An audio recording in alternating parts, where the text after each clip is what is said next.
It was raining on October 10th, the day of the Kyuubi festival.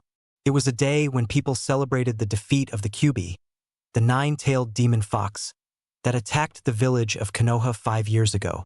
People loved this day and celebrated it to honor the fourth Hokage, who gave up his life to save the village. But one boy hated this day.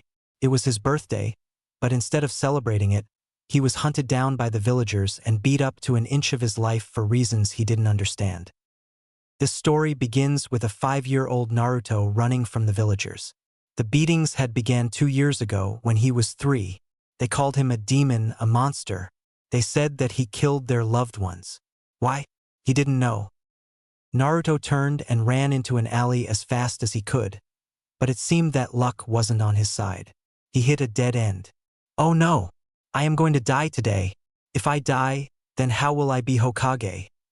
The young blonde thought. We have finally caught you, demon.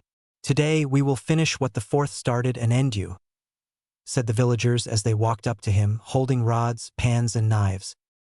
No, said the frightened blonde. Leave me alone. Why?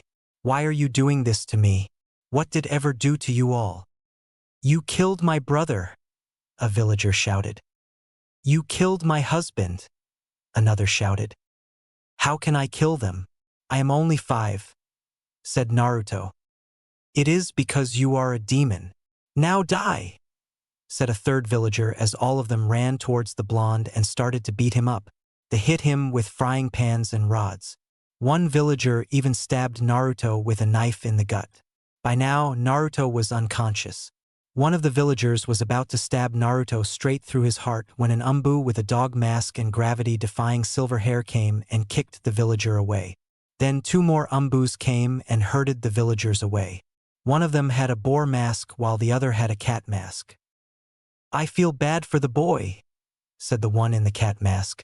If we were even a second late, then he would be dead. It is good that we saw him, said Boar. These villagers, said Dog as he clenched his fists. They have crossed the line. I have to speak with the Hokage. For now, let's take him to the hospital. I will stay back with him to make sure he stays safe while you get the Hokage. The 2 nodded as Dog picked up the young boy as they jumped from rooftops to rooftops, going towards the hospital. Meanwhile, Naruto opened his eyes. Huh, where am I? Am I dead? It seemed like he was in a sewer. No, son. You are in your mindscape, a voice said from behind him. Naruto turned around to see a large cage with a piece of paper on it. In front of it was a blond man in white robes with the kanji for 4 on it. El Lord Fourth, how are you here? Aren't you dead? Am I also dead? What's going on? Said a shocked Naruto. Then he heard a lady chuckle. This is going to be a long day. Isn't it, Minato? The lady walked out of the cage. She wore a long black gown with orange flames flowing through it, concentrated towards the hands and feet. She was barefoot and had long, flowing red hair. Overall, she was beautiful. Naruto immediately blushed after looking at her. He didn't know what the feeling was. He was only 5. Both of the adults burst out into laughter as they saw the look on Naruto's face. Looks like your son also has a thing for redheads, said the lady. Naruto looked at them confused, yet embarrassed for some reason. My boy is growing up so fast, said Minato as he wiped fake tears from his eyes. Then it hit Naruto. They said that I am his son. Am I the son of the 4th Hokage? Wondered Naruto. What do you mean, your son? Exactly that, replied Minato. I am your father and you are my son. At this, Naruto's eyes widened. Immediately, he shot forward and jumped on Minato. He hugged him and started crying, telling him how much he suffered at the hands of the villagers. Minato just rubbed his back and calmed him down. I know, son. I am sorry I wasn't there for you, but I am here now. So who is the pretty lady? Asked Naruto. At this, the woman blushed and Minato chuckled. My name is Kurama, replied the lady. You might know me as the Kyuubi or the 9-tailed fox.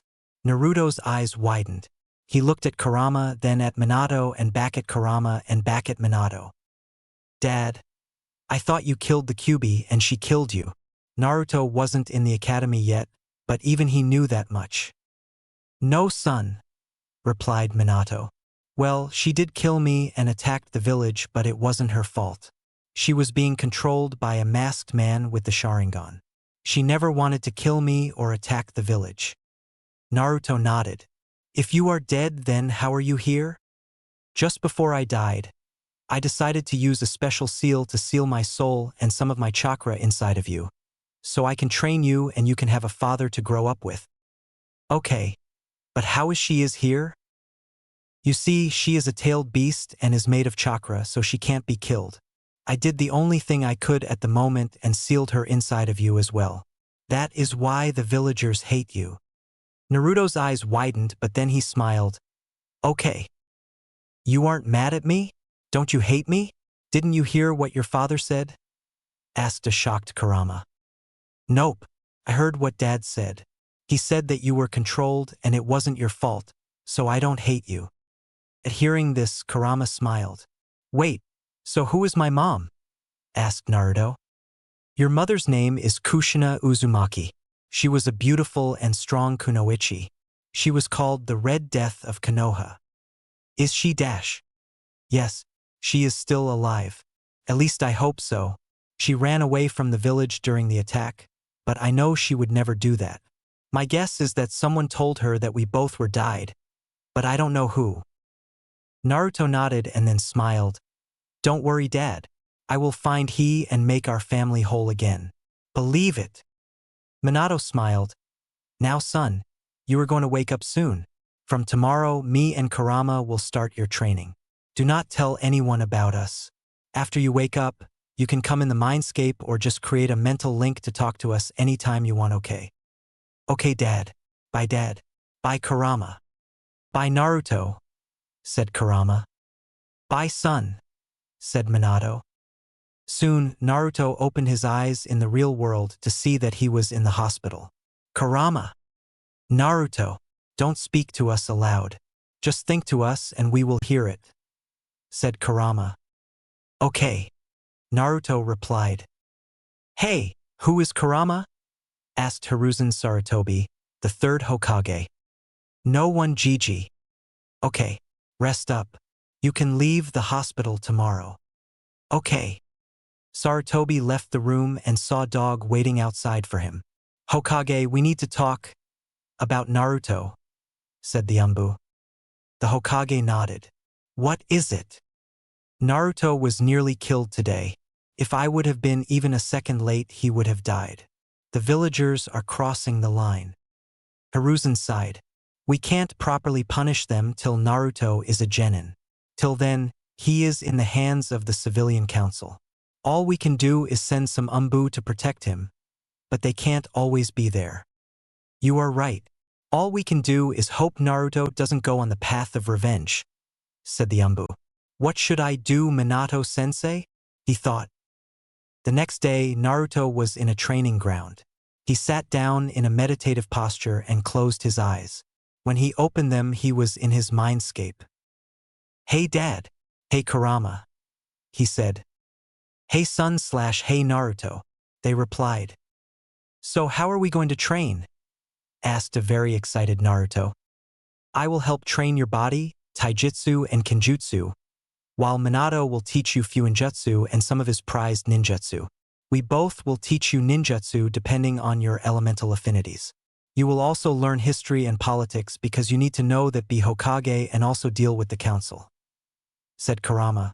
We have already made your training routine. Naruto nodded with a big smile. Okay. Naruto, I am going to teach you a very special jutsu called Shadow Clone Jutsu. It allows you to make physical copies of yourself, and when it dispels, you get all memories and experience from the clone. That means if you create 6 clones and they train along with you, you can do a week's training in a day. That is amazing. I will be Hokage in no time. Kurama chuckled. With your current chakra levels, you can create 50 shadow clones without facing problems. So this is what you will do. You will wake up at 6 and come to this training ground at 7. Then you will create 50 shadow clones. 30 of you will do physical exercises and 20 will do chakra control exercises like tree walking. It will be intense. This will go on till 12 o'clock. Then you will eat lunch and then rest till 3 p.m. You have to eat something healthy for your body to grow, so ramen is limited to only 2 times a week. This made Naruto cry anime tears. Why? Why so less ramen? Kurama decided to ignore him and continue.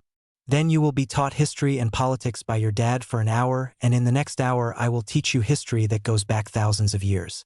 Then, from 5 to 7, you will learn Fuinjutsu from your dad, and then you are free to do whatever you want, but you have to sleep by 10. Naruto nodded. Time skip. It has been 6 months since Naruto began his training. His speed and strength has increased greatly, and so has his chakra reserves. The Uzumaki clan members were known to be chakra monsters. A normal chunin of the clan would have Kage-level reserves. Jinchurikis were also known to have massive chakra reserves, and Naruto was both, but having Jounin-level reserves at the age of 5 was crazy. But there was something crazier. He had amazing chakra control. Someone with his level of chakra was supposed to have terrible chakra control, especially at his age, but his was next to perfect, though he did need to continue his exercises to maintain it due to his ever-growing reserves. Naruto was walking on the street, going to a weapon shop to buy a sword and some chakra paper, when heard a girl crying. He followed the sound and saw 3 boys bullying a girl in an alley. "Hey, leave her alone," he said as he ran in front of the girl and spread his arms, like he was protecting her. "Go away, brat, and let us have some fun with her, or we will beat you up," said one of the boys. "Go away and leave her alone." "Or what?" asked another boy. "I will beat you up and make you leave her," replied Naruto. The 3 boys burst into laughter. "How can you beat us? We are genin and you are just a 5-year-old brat." "Don't say I didn't warn you." Multi-shadow clone jutsu, Naruto shouted as he created 50 clones. The clones proceeded to beat up the boys and chase the boys away. He turned to the little girl and asked, "Are you okay?" The girl nodded. "My name is Naruto Uzumaki. What is yours?" Naruto asked. Hinata H. Hyuga. The girl replied. Naruto smiled at her. "That's a nice name, Hinata." She blushed. Thank you, Enen Naruto." In Naruto's mind. "Score.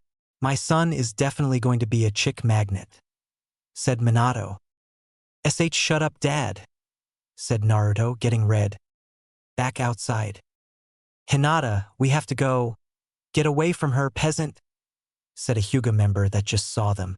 Naruto got angry that he called him a peasant but didn't show it. "Bye, Hinata," he said as he gave her a warm smile. "Bye Enen Naruto," she said as she blushed while the other Hyuga was dragging her away. Naruto chuckled as he noticed this and walked away. Naruto was in his usual training ground. He had just bought some chakra paper, kunai, shuriken and a katana with a black chakra metal blade and a red hilt with black flames. He wasn't going to learn to use it yet. He was too small for it, but he bought it anyway because he liked it. Money wasn't a problem for him because he was able to sneak into the Namecase compound and take the money. Everything was secure with blood seals, which meant that only he could take it, so it was safe from the council. He took a chakra paper and asked, "So I just have to push some chakra into it, right?" "Yes," replied Kurama. "If it crumbles, you have earth. If it crinkles, you have lightning. If it burns, you have fire. If it becomes wet, you have water, and if it splits, you have wind. Don't be disappointed if nothing happens. You are only 5 and normally people don't start elemental training till they are chunin and don't even develop elemental affinities till they are 7. Naruto nodded and pushed some chakra into the paper and it immediately split into 2 pieces. One burnt while another crinkled, but then something strange happened. A chakra paper appeared out of nowhere and then disappeared in a black flash. Kurama's eyes widened. "Hey Kurama, what was that?" Naruto asked. Kurama snapped out of her shock and replied to the blonde. "Come in the mindscape, quick!" Naruto sat down in a meditative pose and entered his mindscape. In Naruto's mindscape, you not only have 3 strong affinities, wind from your mother, lightning from your father and fire from me, but you also have, said Kurama. I have what? Asked Naruto. Yin-yang release, something that only the Sage of Six Paths had. Remember when I told you how the tailed beasts were created? Yeah. The Sage of Six Paths used a technique called creation of all things to split the chakra of the 10 tails into 9 separate entities. He used Yin chakra to create the bodies and Yang chakra to breathe life into them. Then Naruto's eyes widened as realization hit him. I see you have got it. Creation of all things was a technique that used Yin-yang release. Yin-yang release is something very powerful and gives the user many abilities, but I know only one, which is the creation of all things that allows you to turn imagination into reality using chakra. This ability is very difficult to master, but I think you can do it. Naruto nodded and smiled. I knew I was awesome. Minato chuckled. You got that right. That means you are the one, said Kurama. What? Asked Naruto. Father said that the Jubi might come back again, so he used the last of his power to grant me the ability to give one person a dojutsu stronger than his own. He said that there were only 2 conditions for this. The person should have Yin-yang release and should have a pure heart, and you, Naruto, have both. Naruto's and Minato's eyes widened as Kurama continued. His power was split between his 2 sons, Indra and Ashura, the ancestors of the Uchiha and Senju clans. When their 2 bloods would combine, the person would get the 3rd and final stage of the Sharingan after the Mangekyo stage, the Rinnegan. Just like that, this dojutsu also has 3 stages. The 3rd stage of this dojutsu is even stronger than the Rinnegan, so use this power wisely, Naruto. It will change your chakra system, so you will probably be knocked out. I suggest that you go home and lie down. Naruto nodded as he exited the mindscape, went to his house and laid down on his bed. Naruto, I am going to begin the process. Are you ready? Yes. Naruto nodded right before he went unconscious. Naruto woke up groggily as he rubbed his eyes that were hurting. Kurama, is it done? Yes, Naruto. Go check the mirror. She replied. Naruto got up and walked to the mirror and saw his eyes. Did it not work? I feel different, but my eyes are the same. Try putting some chakra into your eyes. Naruto nodded as he pushed some chakra into his eyes. He watched in amazement as his eyes changed form. His normal blue eyeballs were replaced by white ones with black circular outlines, while the rest of his eyes turned golden. His eyeballs now had black plus signs coming out from his now shrunken black pupils. Beside the plus was 1 golden tomo, meaning that the dojutsu was yet to mature. Naruto walked out into his balcony and thought, whoa, I see everything. I can see so far and yet so clearly. I can see everything in detail, and I can also see the chakra around me. The humans have blue chakra while the trees and rocks have green and the birds have yellow. This is truly amazing. Of course it is amazing. It was made by my father. I have just analyzed your dojutsu and chakra, and it seems like there are many developments. Your body is much stronger than before and will keep getting stronger as the eyes mature and you train. Your chakra is not blue anymore. It is golden and is much denser than before. You have already gained Kage level reserves, and it seems like you have also gained an affinity towards earth and water, said Kurama. An affinity for all the 5 elements. That is amazing, said Minato. Kurama nodded as she continued. Your dojutsu is similar to the Sharingan. You can copy any ninjutsu, taijutsu, or genjutsu, but your body is far more adaptive than one of a Sharingan user. I think it means you can copy more things, but I don't know what. Wait, it also has one more function, but you have to find that out yourself. I think you will get more powers as your eyes develop. Naruto nodded. What are these eyes called? Don't really have a name for it. How about you name it? I will call it angel eyes, or for a more appropriate term, the hexagon. It has been 2 years since Naruto got his dojutsu, the hexagon. It has reached its 2-tomo stage and helps Naruto see just as good as the Mangekyo Sharingan. He discovered that it has a similar effect to the Sharingan as when he activates the dojutsu, everything slows down for him and his reaction time increases greatly. He was shocked when he found out that he has two of the basic Mangekyo Sharingan abilities, which are Amaterasu and Tsukuyomi. Though they are a bit different. The Amaterasu flames are white and have a hint of golden in it, and are much hotter than the normal Amaterasu flames according to Kurama, while the Tsukuyomi world is white and golden instead of red and black. This genjutsu cannot be broken by even a Mangekyo Sharingan user, and in this, time is in the total control of the caster and is not limited to 3 days. The jutsus cause no strain to the eyes, but they do take some chakra, the rate of which is decreasing as Naruto trains. He decided to name this Holy Amaterasu and Heavenly Tsukuyomi, and Kurama suspects that he might unlock the Susanoo when he reaches the 3-tomo stage.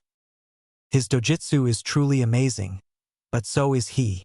His chakra reserves is 4 times that of the 3rd Hokage, and his chakra control is surprisingly good. His taijutsu is high Chunin level, and his speed and strength are that of Rock Lee without weights in the Chunin exams. The resistance seals that his father gave him really paid off. With his Exagon, he could cast powerful genjutsu, but it wasn't really his style. His kenjutsu style, the Raging Whirlpools, really suited him, but he wasn't a master in the art yet because he had started his sword training only a month ago. Fuinjutsu was natural to him, and he was a level 7 seal expert already, and would be a seal master in no time. Despite all of this, his specialty was ninjutsu. He was a true prodigy in the art. Having all chakra natures and the ability to create 1,000 shadow clones was really helpful. Not to mention he had the previous Hokage and 1,000-year-old fox lady, full of information, sealed inside him. He had already managed to learn the Rasengan along with many other elemental jutsus. He had learnt the body flicker / shunshin and could use it with different elements. His yin-yang release training was going good, and he seemed natural at it, though it was a difficult thing to master. He had found out that another ability of the yin-yang release was gravity manipulation, and he could also heal someone almost instantly. It wasn't exactly medical ninjutsu, it was simply an ability of his yin-yang release, and a powerful one at that, though it cost quite a bit of chakra for bigger wounds. Despite so much progress, he still knew that his eyes had one more ability, but he didn't know what. A 7-year-old Naruto was enjoying his 7th bowl of ramen when there was a puff of smoke behind him. He turned around to see an Umbu standing behind him. "Lord Hokage wishes to speak to you," he said. Naruto just nodded as the Umbu placed a hand on him as they both vanished in a swirl of leaves. "He didn't even pay," said Tuchi, the ramen stand owner, while crying anime tears. Back with Naruto. He and the Umbu appeared in Sarutobi's office as the Umbu disappeared. "So what did you want to speak about, Gigi?" asked Naruto. "Ah, Naruto, how have you been?" the old Hokage asked. "I have been good, Gigi." Then he noticed a young girl with green hair, about his age. "Hey, my name is Naruto Uzumaki. Who are you?" "I am Fu," replied the girl. "Nice to meet you, Fu," said Naruto with a warm smile which made her blush. "He looks kinda cute," she thought. He then turned to Sarutobi. "So why did you call me here, Gigi?" "About that," started Sarutobi. "It is because of Fu." At this, Naruto raised an eyebrow as the old Hokage continued. "She is originally from Taki, the village hidden in the waterfalls, but just like you, the villagers hate her and treat her badly. The only person who was good to her was the village leader, Shibuki. So he sent her to this village so she could have a better life." Fu was wondering why Naruto was hated while he nodded and asked, "So you are a Jinchuriki, huh?" This shocked both Fu and Hiruzen. "So which Biju do you contain?" he continued. Fu became sad thinking that he wouldn't accept her, but decided to answer the question anyway. "The 7 tails." "Oh, I have the 9, said Naruto as Fu and Hiruzen's eyes widened. Fu instantly became happy. "How did you know Naruto? When did you find out?" asked a suspicious Hiruzen. "All in due time, Gigi. I will tell you many things that will shock you to your core, but it will have to wait till I pass the academy graduation exam. Then, the civilian council will have no power over me." This made Hiruzen curious. How did the boy know all this? He is quite smart. Maybe I should keep an eye on him, he thought. And Gigi, Naruto said as he continued, please do not send your umbu or use your crystal ball to spy on me. I will tell you everything once I become a genin. There are things that even you don't know of. Hiruzen thought for a while. He could ignore Naruto and spy on him, but if he got caught, then the boy would lose trust in him. On the other hand, he could wait for a couple of years and the boy would tell him everything himself. He decided to go with the latter option. Very well, Naruto. You can tell me once you are ready. Now for why I called you. Fu is new to the village and doesn't have any friends, nor does she have a home. So I was thinking, would you both like to live together? Both of you have never had friends your age, nor have you been liked very much. Plus, both of you are Jinchurikis, so you both would understand each other perfectly. That would be great, said Fu as she then looked at Naruto with a pleading look in her eyes. That would be awesome, said Naruto as he grinned from ear to ear. Immediately, Fu tackled him in a hug and started crying in his chest. Thank you so much, she said as tears were leaking from her eyes. Then suddenly, she kissed him deeply. Naruto's eyes widened as he slowly gave in to the kiss. Ahem, said Chome, the seven-tailed beast, in Fu's mind. As much as I would love to see you make out with your new boyfriend, the Hokage is watching. Shut up, Chome. He is not my boyfriend, said a very flustered and red Fu. Meanwhile, in Naruto's mind, Minato was crying anime tears while rambling about how proud he was of his son. Kurama just watched the whole thing and had a hint of jealousy in on her face, but it vanished when she saw Naruto's face and she burst out laughter. It was a mixture of shock and happiness, and he looked redder than a tomato. Fu quickly drew back as both of them got up. Their faces were completely red, and they were looking away from each other in embarrassment. Hiruzen chuckled as a few snickers were heard from the hidden umbu. Sorry, and Naruto, said Fu. It's okay, Fu. I kinda liked it, said an embarrassed Naruto as he realized what he just said. What? Said Fu in shock as both their blushes deepened. Ahem, interrupted Hiruzen. If you two lovebirds are done, we still have matters to discuss. Both of the Jinchurikis nodded as Hiruzen continued. I will give the both of you your monthly money, but if you need more, you can do D-rank missions. I am giving you special permission. Here, check this pamphlet. It shows how much money you get for completing a mission. Both Fu and Naruto read the pamphlet. S-rank mission 500,000 Ryo. A-rank mission 100,000 Ryo. B-rank mission 50,000 Ryo. C-rank mission 10,000 Ryo. D-rank mission 500 to 1,000 Ryo depending on the mission. The Jinchurikis looked up at Hiruzen. How many D-rank missions a day can we do? Asked Naruto. Hiruzen thought for a while. You can do as many missions as you want. Genins never like doing D-ranks and there is quite a pile. After the both of you become ninjas, I will add the missions you do to your mission records. Naruto smirked. As many as we want, huh? Thanks, Gigi. Can we go now? Yes, you can leave. Show her around the village. Naruto nodded as he and Fu left the office. Naruto gave Fu a tour of the village and they both went to Naruto's apartment. Fu, have you ever talked Chome? Fu was surprised that Naruto knew her Biju's name. Yes, she is the only one who cared about me other than Shibuki Intaki. Naruto nodded and thought to his dad. Hey dad, should I tell her? Tell her what? Asked Minato. Everything. She is just like me and she will eventually find out since we are living together. Also, we can train her with Chome. I guess you are right. We will train her. Fu, can I trust you? Asked a serious Naruto. Yes, you can, she replied. Okay, then, I have a lot to tell you. An hour later. So let me get this straight.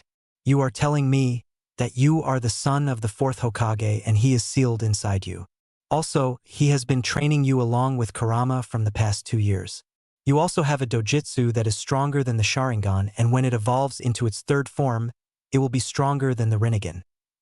said Fu, summarizing everything that Naruto told her. Yeah, pretty much, said Naruto. Cool. Tomorrow we have to start your training, so we have to sleep. You take the bed and I will sleep on the couch. Are you sure you don't want the bed?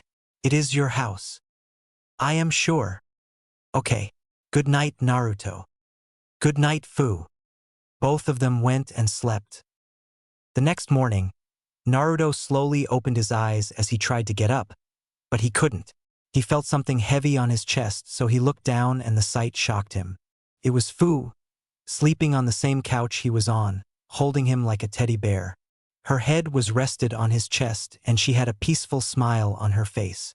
His first thought was cute. Then he heard someone laughing in his head. Looks like someone has a crush, Minato teased. Naruto got all red and flustered.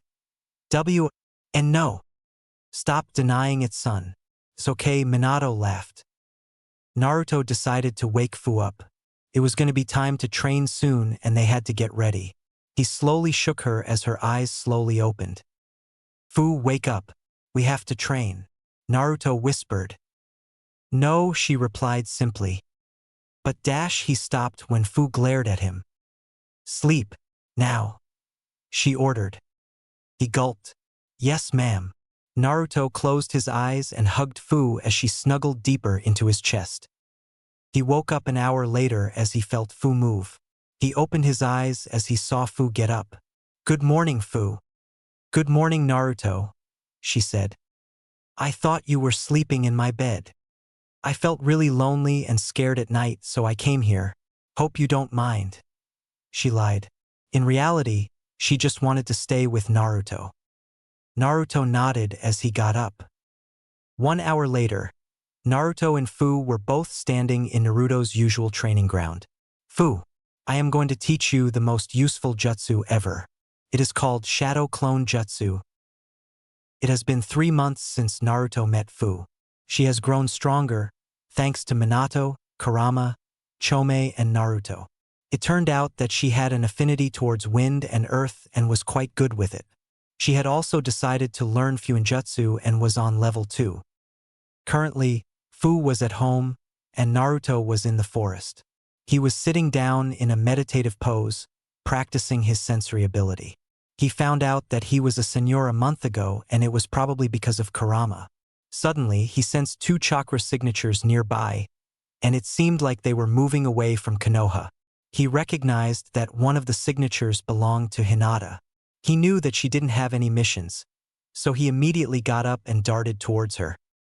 When he caught up to her, the sight shocked him. There was a ninja from Kumo, the village hidden in the clouds, holding a tied-up Hinata and running away. He pulled out a kunai and threw it at the man, causing the man to dodge and stop. The man turned around and started laughing. A small kid trying to play hero? Run away, kid, if you value your life. Naruto decided to ignore the threat and asked, Why are you kidnapping Hinata? What do you want with her? The man chuckled. Kumo needs the Byakugan, so this girl will produce it for us. Rage filled Naruto. How dare you even think of using her like a breeding cow? You will suffer. And how will you do that, kid?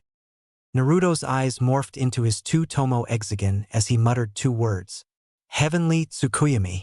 The world around them changed as Hinata vanished from the man's arms. They were now in a white field, with a golden sky and silver clouds. Where are we? The man asked. We are in the heavenly Tsukuyami, said Naruto. This is my world. In here I am God. I control everything here, even time. 1 second in the real world could be a year in here if I want it to be. This is where you will suffer. Kai, release, said the man, but nothing happened. Don't bother trying. This genjutsu is unbreakable. Suddenly, golden chains burst from the ground and wrapped themselves around the man's limbs. They lifted him in the air and stretched his arms and legs apart.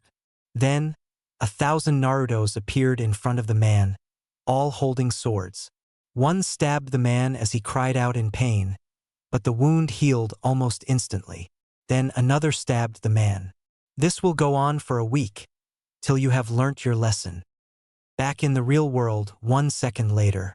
The man collapsed on the ground as Naruto quickly rushed forward and grabbed Hinata before she could hit the ground, deactivating his Dojutsu on the way. He softly set her down in his lap and cut off all the ropes that tied her with a kunai. Hinata was hugging him and crying in his chest as the Hokage, some Umbu, Hayashi, and 2 other Hyugas jumped down from the trees. "Naruto, what happened? Are you okay?" asked the concerned Hokage. "I am fine, Gigi. This Kumo ninja was trying to kidnap Hinata to produce more Byakugans in their village," said Naruto with venom in his voice. "While I appreciate that you saved my weakling of a daughter, I would like it if you returned her," said Hayashi. Before Naruto could respond, one of the 2 Hyuga subordinates grabbed the now sleeping Hinata as the 3 Hyugas vanished in a swirl of leaves. "If I may, Naruto, how did you manage to knock out a Jounin without even a scratch on you?" asked the old Hokage. Naruto chuckled. "All in due time, Gigi. All in due time. Just wait for 5 years till I graduate from the academy. It sounds like a long time, but the wait will be worth it." Saying this, Naruto ran away, leaving the old Hokage alone thinking, I am too old for this shit." It was the next day. Fu and Naruto were going back home from their lunch date. They had confessed to each other a week after they first met and had started dating since. On their way home, they heard a crying sound, so they decided to follow it. What they saw shocked them. It was Hinata crying in a corner. They quickly rushed towards her and comforted her. After she calmed down a bit, they asked her why she was here crying. "Teach they be branded me with the sea cage bird seal. And then, teach they banished me from the sea clan." Hinata replied between sobs. They said that I am too weak to be a Hyuga." Naruto hugged her and rubbed her back as he clenched his other fist in anger while she cried in his chest. How could they do this to her? He thought. Hayashi banished his own daughter. "Don't worry, Hinata," he said. "I promise one day, I will remove the cage bird seal from you." Hinata nodded. "And Naruto, I want to tell you something." "Go on." I really like why you," she said quickly and shut her eyes closed tight. Naruto hesitated for a moment, but then he continued. "I like you too, but I am already dating Fu." Hinata's mood immediately got worse, but Fu had an idea. "We could share him if you want." She tried saying it with a straight face but became red, and so did Naruto and Hinata. "Are you sure?" said Hinata while blushing madly. "Yeah, why not? We can, right, Naruto?" Sure," said Naruto. In Naruto's mind. "I am so proud of you, my boy," said Minato while crying anime tears. "You got 2 girlfriends just at the age of 7. I just wish Jiraiya was here to see this." Back in the real world, Naruto managed to calm down a bit. "So where are you going to stay, Hinata? You can't stay at the Hyuga compound anymore, can you?" Hinata shook her head negatively. "No, I don't have anywhere to go. You could stay with us if you want," Naruto offered as Fu nodded. "Really?" Hinata said as tears built up in her eyes. "Of course. I was planning on buying a new house anyways. You can stay with us and train with us. We will make you stronger than any Hyuga alive, and then you prove the entire clan wrong." Hinata nodded, and then she held Naruto tightly and cried in his chest. "Thank you, Naruto. Thank you." The next day, Hinata, Fu, and Naruto were in Sarutobi's office with a large briefcase. "Hello, Naruto. Hello, Fu, Hinata. May I ask what brings you here?" asked the old Hokage. "We want to buy a new 2-story house. For bedrooms, a kitchen, a basement, a living room, and a couple of bathrooms," replied Naruto, getting straight to the point. "We?" asked Sarutobi, raising an eyebrow. "Yes, Hinata is going to be living with us. Hayashi, that bastard, branded her with the cage bird seal and banished her from the Hyuga clan." Sarutobi was enraged but kept his calm demeanor. "Okay, Hinata can also do D-rank missions and you can buy a house. But from where will you get the money?" Naruto grinned as he placed the briefcase on the table and opened it. Sarutobi was shocked when he saw that it was full of money. How? He asked. You gave me and Fu-S rank mission pay when we accidentally found one of Orochimaru's hist bases while doing a D rank mission. We have done about 1,000 D rank missions by now, and the rest of the money I had stored somewhere. Naruto replied. How in the world did you both manage to do 1,000 D rank missions? Naruto and Fu smirked. Multi-shadow clone jutsu, they shouted simultaneously as the whole room was filled with clones of Naruto and Fu. To say that Hinata and Hiruzen were shocked would be an understatement. After a while, they dispelled the clone and burst out laughing, seeing the reaction on their faces. How can you make so many? Hiruzen asked. This is an A-rank jutsu. Where did you even learn it? I saw Kakashi Hatake use it against Might Guy while sparring. I tried it and it worked. And you are forgetting, old man, we are both Jinchurikis and I am an Uzumaki. I already have 4 times the chakra as you, said Naruto while grinning. Hiruzen did what any sane man would do and fainted, shortly followed by Hinata. Time skip. It has been 3 months since Naruto saved Hinata from the Kumo ninja. They have moved into a 2-story house which is just the perfect size for them. It is not too fancy, but it is comfortable. Naruto has taken the master bedroom while Hinata and Fu have also taken a room for themselves, leaving a room empty, though they both sleep with Naruto in his room every night. At first, they gave excuses, but after a while it became normal for them. Hinata has grown stronger during these past 3 months. It turned out that she had an affinity towards water and lightning, a deadly combination. This was the reason she was bad at the Juken style. She didn't have an affinity towards earth. Thanks to Naruto, they started to create a new fighting style for her, the flowing fist. It is similar to the Juken, but involved more of dodging and hitting chakra points in a flow.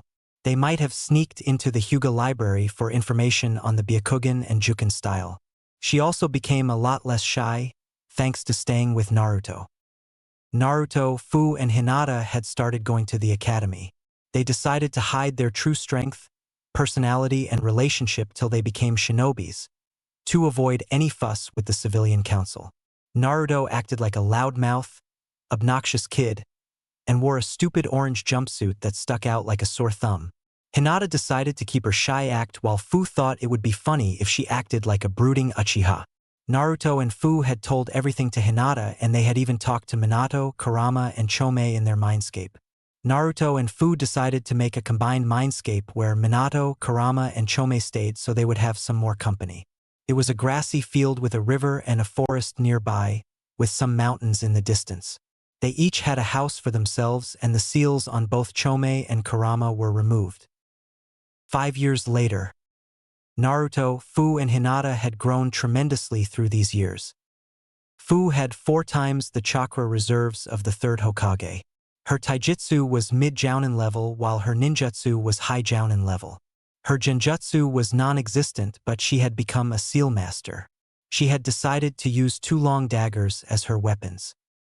Hinata had high jounin chakra reserves. Her taijutsu was high jounin level while her ninjutsu was mid-jounin level. She didn't learn any genjutsu. She had completed and mastered her taijutsu style, the flowing fist, and also started to add her elemental affinities into it, which worked perfectly. She decided to use senbons and had learnt to make poisons. She had also learnt medical ninjutsu from Chome and was a prodigy in it. Her shyness was completely gone and had even helped Naruto in some of his pranks, secretly. Naruto could be mistaken as a Biju in human form. He was a total chakra monster and could create a literal army of shadow clones. His control surprisingly kept up, though it was a bit difficult to maintain.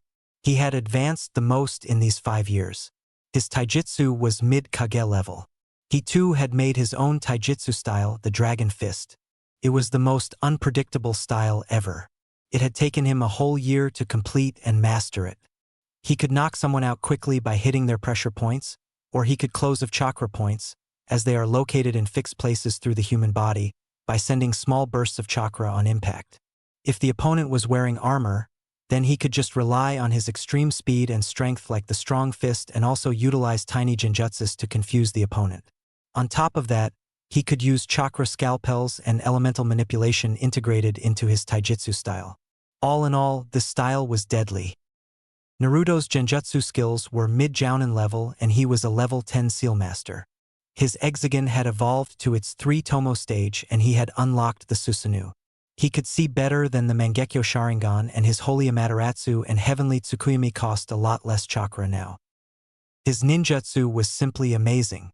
He had already created a few S-rank jutsus and had learnt the Flying Thunder God. He had added his elemental affinities to his Rasengan and mastered it to the point that they didn't even damage him. Shadow clones were simply amazing.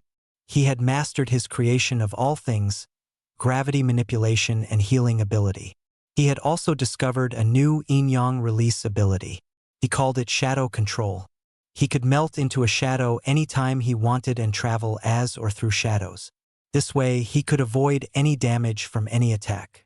He could also control other people's shadows, controlling them. He didn't need to use his own shadow like the Naras, but needed to concentrate for this ability. The relationship between Naruto, Hinata, and Fu had grown a lot. Naruto realized that the day he found Hinata and Fu kissing in his room. Damn, that had been a long make-out session between the three of them. It was the final day at the academy.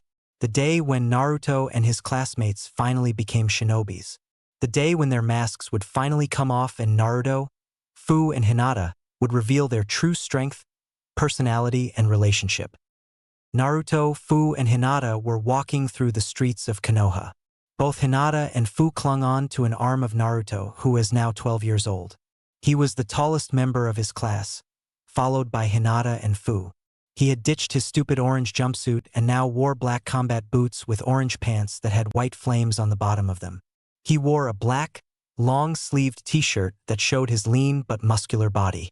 On the center of the chest region of his t-shirt was a golden fox and a silver dragon, making the yin and yang symbol, with the symbols of fire, water, earth, lightning, and wind surrounding it.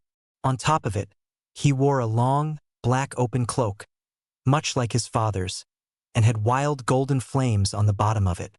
It also had the red Uzumaki swirl in the center of it and a golden kanji for 9 on the top.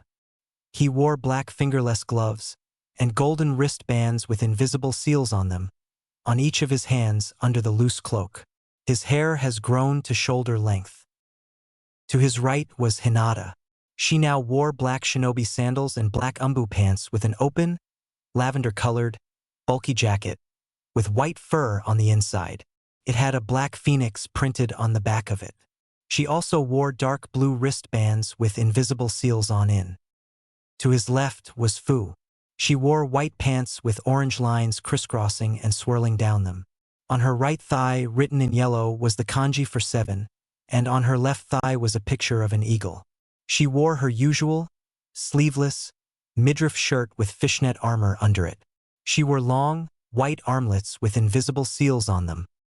The walk was calm. Many of the villagers didn't even recognize Naruto. When they reached the academy, the classroom was empty.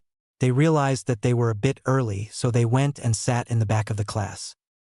Naruto was in the middle with Fu on his left and Hinata on his right. Both of them were resting their heads on Naruto's shoulders.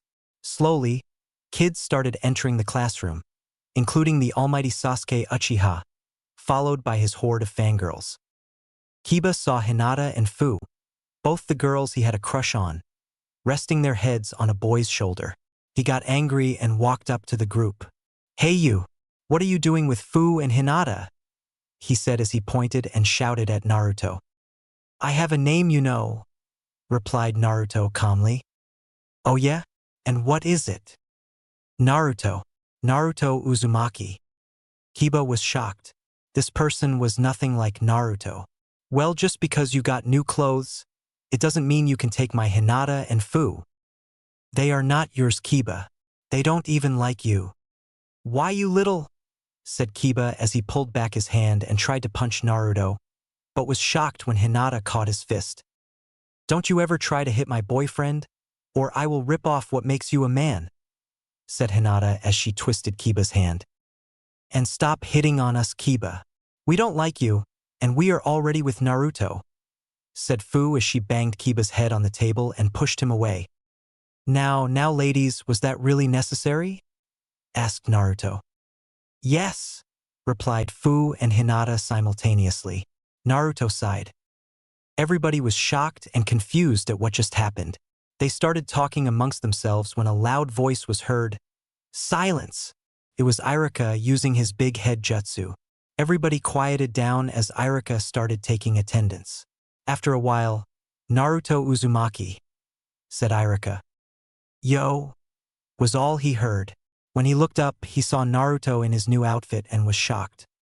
A few minutes later, Irika had just finished giving his speech about how they had a chance to become real shinobis.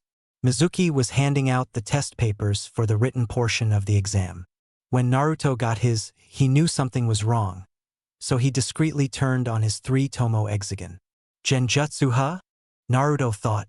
Nice try, Mizuki, but that won't work on me. Kai! The genjutsu was dispelled, and 15 minutes later, Naruto, Fu and Hinata were done with their exam. 45 minutes later, everybody was outside for the taijutsu part of the exam. Now it is time for the taijutsu portion of the exam, said Irika. All you have to do is last at least 2 minutes against Mizuki. Remember, he is a chunin, so it won't be easy. After a while, Naruto Uzumaki, called out Irika. Naruto got up and got ready for the fight. He took up his dragon fist stance, in which his left leg was stretched out in front and his right leg was bent. His left palm faced Mizuki in front of him and his right fist was curled up near his waist. It's time I beat this demon, thought Mizuki as he smirked. Ready? Asked Irika as he got a nod from both Naruto and Mizuki. Fight! Mizuki quickly rushed forward towards Naruto and tried to punch him. Naruto dodged and hit Mizuki's arms, sending small bursts of chakra on impact, and kicked him backwards. Mizuki tried to raise his arms, but it didn't work. What did you do to my arms? He shouted. I closed your main chakra points in your arms, Naruto replied. What? Impossible, screeched Sakura. Only the Hyugas can do that. The chakra points are in fixed places in the human body. I memorized these places. Of course, I can't see the exact locations of the chakra points as I don't have the Byakugan, so I estimate them and send small bursts of chakra on impact for area effect. I don't need the Byakugan to make this work, said Naruto.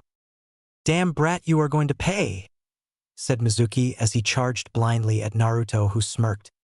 You are in my field of divination.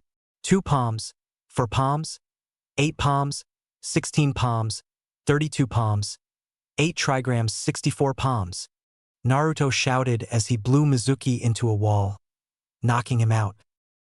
Everybody except Hinata and Fu were beyond shocked.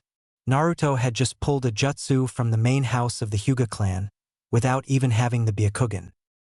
That power, Sasuke thought. It should belong to me. I am an Uchiha elite. That dope doesn't deserve it. Since Naruto knocked Mizuki out, we will have one-on-one matches, said Irika. First match, Hinata Hyuga versus Dash. I am no longer a Hyuga sensei, so don't call me one. Hinata snapped. Okay, Hinata versus Ino Yamanaka, Irika called, as the 2 girls got ready to fight. You ready to lose, Hinata? Asked Ino, trying to anger her opponent. Hinata sighed and replied, Just hurry up already. Begin, said Irika, as Ino charged at Hinata, her fist raised in the air, ready to hit her. Hinata sidestepped her sloppy punch and channeled some lightning chakra into her fingers. Then she poked Ino on the head, causing her to get electrified and drop unconscious. Wait, was that lightning chakra? Irika thought as he rubbed his eyes. What is going on today? Winner Hinata, he said. Next match, Fu versus Sakura Haruno. Both of them got ready to fight. Begin, said Irika as Sakura charged at Fu. You are boring, said Fu as she disappeared in a gust of wind. Then Sakura felt a sudden pain in her stomach as the wind was knocked out of her. She looked down to see Fu's fist in her stomach. Then, she jumped up and kicked Sakura in the side of her head, knocking her out. What? Fu was never good at taijutsu, thought Irika. And how does she know the wind Shunshin? Winner, Fu, he said. Now it is time for the weapon throwing test. After a while, Sasuke Uchiha, called out Irika. Sasuke picked up 10 kunai and threw it at the targets. All of them hit straight in the center. Then he took 10 shuriken and threw it at a training dummy. All of them hit vital parts except one. 19 out of 20. Good job, Sasuke, said Irika. Instantly, all his fangirls started screaming his name. On the way back to his classmates, he met Naruto. Beat that dope, he said as he smirked and walked away. Next, Naruto Uzumaki.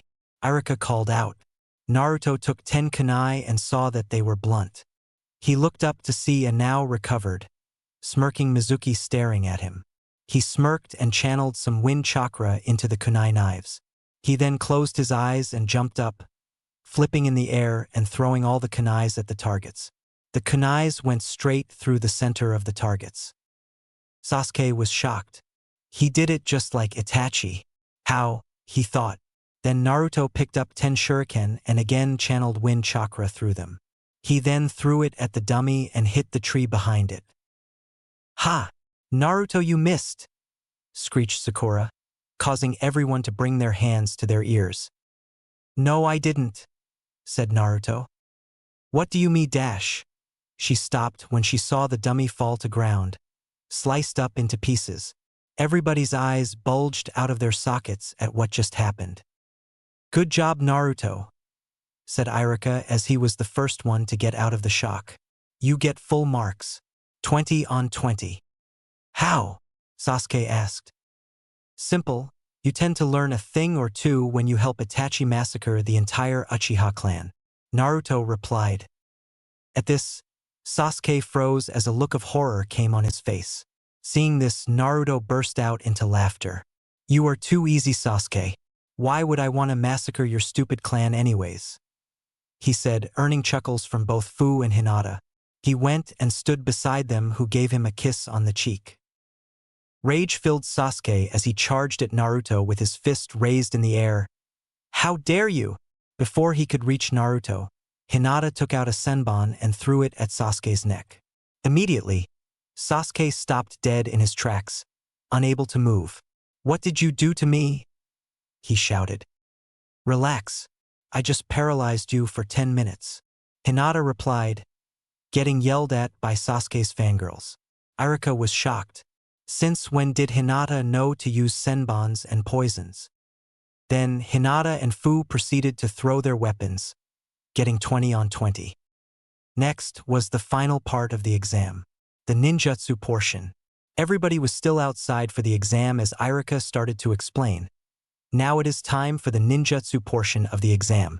Everyone has to do the substitution jutsu, transformation jutsu, and the clone jutsu. Then for bonus points, you can do any extra jutsu you want.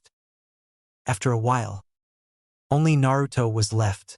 Naruto, do the replacement jutsu, said Irika as he threw a blunt kunai at Naruto, who switched with a log. Now do the clone jutsu, he said. Naruto concentrated and tried to put the least amount he could. There was a puff of smoke and beside him was a pale, dead clone. Everybody started laughing. Still can't do a damn clone, he muttered. Hey, Irika-sensei, he called out.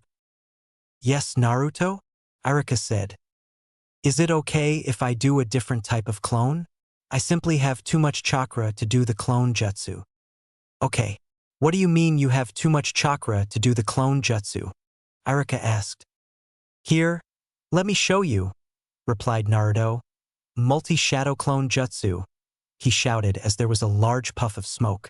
Everybody's jaw dropped at what they saw. The entire training field was filled with clones of Naruto.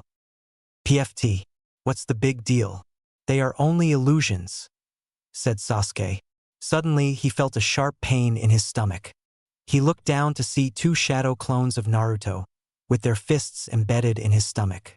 Is this also an illusion? They asked in unison as they dispelled along with the rest of the clones. Naruto, how in the world did you learn an A-rank Kinjutsu? Asked Irika. Irika-sensei, I can't tell everyone my secrets now, can I? Maybe I'll tell you later. Naruto replied as Irika nodded. Now do the transformation jutsu, said Irika. Naruto transformed into the fourth Hokage. Good job, Naruto. Now it is time for the bonus jutsus. Who's up first? Asked Irika. First was Kiba. He did the Fang over Fang jutsu, followed by Shikamaru, who did the shadow possession jutsu. Shino did the bug clone jutsu, Ino did mind transfer jutsu, and Choji did the expansion jutsu. Next up was Sasuke. He went through some hand signs and brought up his hand to his mouth. Fire style, fireball jutsu. He shouted as he released a huge fireball from his mouth. All his fangirls started screaming his name as he got knocked on the head by Naruto. You idiot! Look what you have done. You have started a forest fire, he said. Everybody realized that Naruto was right. Sasuke had shot his fireball at the forest. Irika-sensei, do you know any water-style jutsu? Naruto asked as Irika shook his head negatively. Ugh, you idiot Sasuke. Look where you are aiming. Now I have to correct your mistake. Come on, Hinata, said Naruto as he and Hinata went and stood in front of the burning forest. They simultaneously went through hand signs and shouted, Water style, giant water wave, as they created a giant wave that extinguished the forest fire. Fu, blow away the smoke, said Naruto as Fu nodded and went through hand signs. Wind style, wind wave, she said as she slammed her hands together, creating a wave of wind that blew all the smoke away. Everybody's jaw hit the floor. How could genins do these kinds of jutsus? Irika was the first one to break out of his shock. I am going to consider those jutsus as the bonus jutsus and not even bother asking how you three learned them. He sighed. I need a drink. Irika gave out headbands to whoever passed and said, Good job, everyone. This year we have 2 kunoichis of the year, Hinata and Fu. And this year's rookie of the year is Naruto Uzumaki. Everybody was shocked. The dead last of the class became the rookie of the year. Immediately, all the Sasuke fangirls started screaming. How can the dope become the rookie of the year? I am an Uchiha elite. I should be the one given that title, said Sasuke, causing Hinata, Fu and Naruto to roll their eyes. I am just as shocked as you are, but he aced the writing exam, was able to knock out a Chunin, got a perfect score in the weapons throwing exam, and was able to an A-rank Kinjutsu and a B-rank water jutsu. I think he deserves the title, said Irika. Then I demand a 1-on-1 fight between us. Whoever wins gets the title. It's your choice, Naruto, said Irika. Naruto sighed. Let's go outside. I will end it quick. Outside, a few minutes later. The rules are simple, said Irika. Anything is allowed, but no killing or crippling strikes. Ready? Sasuke took up his Uchiha Taijutsu stance while Naruto just stood in his place.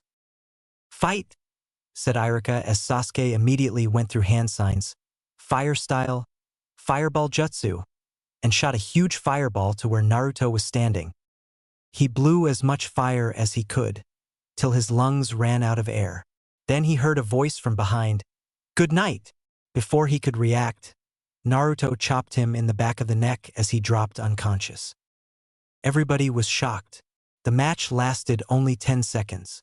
Irika-sensei, said Naruto, can I go now? I am hungry. Irika nodded as Naruto started walking away. Hinata and Fu quickly followed him and latched on to his arms. Today was a weird day. The dead last became the rookie of the year. It just made everyone wonder, what more could Naruto be hiding? Naruto, Hinata, and Fu were walking down a street. They just fished celebrating at Ichiraka Ramen and were now going home. So how much are we going to reveal? Asked Fu. Not much. It will be best if we are on the same team, which we probably will. We will reveal some of our powers, but not everything. It depends on which team we are on. If we are on the same team, then we won't need to hide much and tell the sensei about our powers. If we are not, then only tell the sensei if they ask you about it, and if Sakura Haruno or Kiba or the almighty Uchiha is on your team, then don't tell a thing to anyone. It will be a big problem," replied Naruto. Fu nodded with a chuckle. Suddenly, someone bumped into her and ran past them. They turned around to see Mizuki running with a large scroll in his hand. Naruto narrowed his eyes. "That is the scroll of sealing. What is Mizuki doing with it? I don't think he is supposed to have it," said Hinata. "Mizuki is a traitor. Let's go," said Naruto as they ran after him. The trio arrived in the forest to see Iruka facing of Mizuki. "Mizuki, why do you have the scroll of sealing?" asked Iruka. "Isn't it obvious, sensei? He is a traitor," said Naruto as they jumped beside Iruka. "Naruto, Fu, Hinata, what are you doing here?" asked Iruka. "The idiot bumped into us while running, so we followed him," replied Hinata. Iruka nodded. "It doesn't matter. I am a Chunin, but you are just Genins. You cannot beat me," said Mizuki. Naruto's sweat dropped. "I already kicked your ass in the academy. What makes you think I won't do it again?" said Naruto. "Because you are a demon," Mizuki replied. "Ever wonder why all the villagers hate you?" "No, Mizuki. It is forbidden," said Iruka. Before Naruto could respond, Mizuki spoke up again. "It is because the fourth Hokage couldn't kill the nine-tailed fox that attacked 12 years ago, so he sealed the beast inside you. You are the Kyuubi reborn." Mizuki expected Naruto to be shocked and broken down, but nothing happened. His expression remained the same. "You idiotic traitor. I knew that the Kyuubi was sealed inside me ever since I was 5 years old. I am not the Kyuubi. I am just her Jinchuriki. Look at my clothes. I have the kanji for 9 on my back and a fox on my shirt. How did you not notice that?" Mizuki and Iruka were shocked. "He broke the third's law," said Fu. "You know how to die," replied Hinata. "Rock dash. Paper dash. Scissor dash," said the 3 of Genin. "I win," said Naruto with a big smile on his face. Hinata and Fu pouted. "No fair." "Ah, don't be sad. Next time I won't participate," said Naruto as he went and kissed both his girls on the cheek. What are you guys doing?" asked a confused Iruka.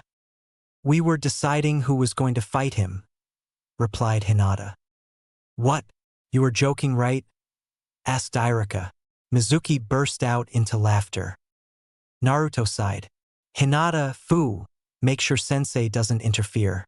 I want to have some fun," said Naruto with a glint in his eyes that promised pain. "You can't be serious. You are letting him fight Mizuki alone." Fu sighed. "He beat Mizuki in the academy, didn't he? And do you really think we would let him fight if we didn't know he could handle it? He is our boyfriend after all.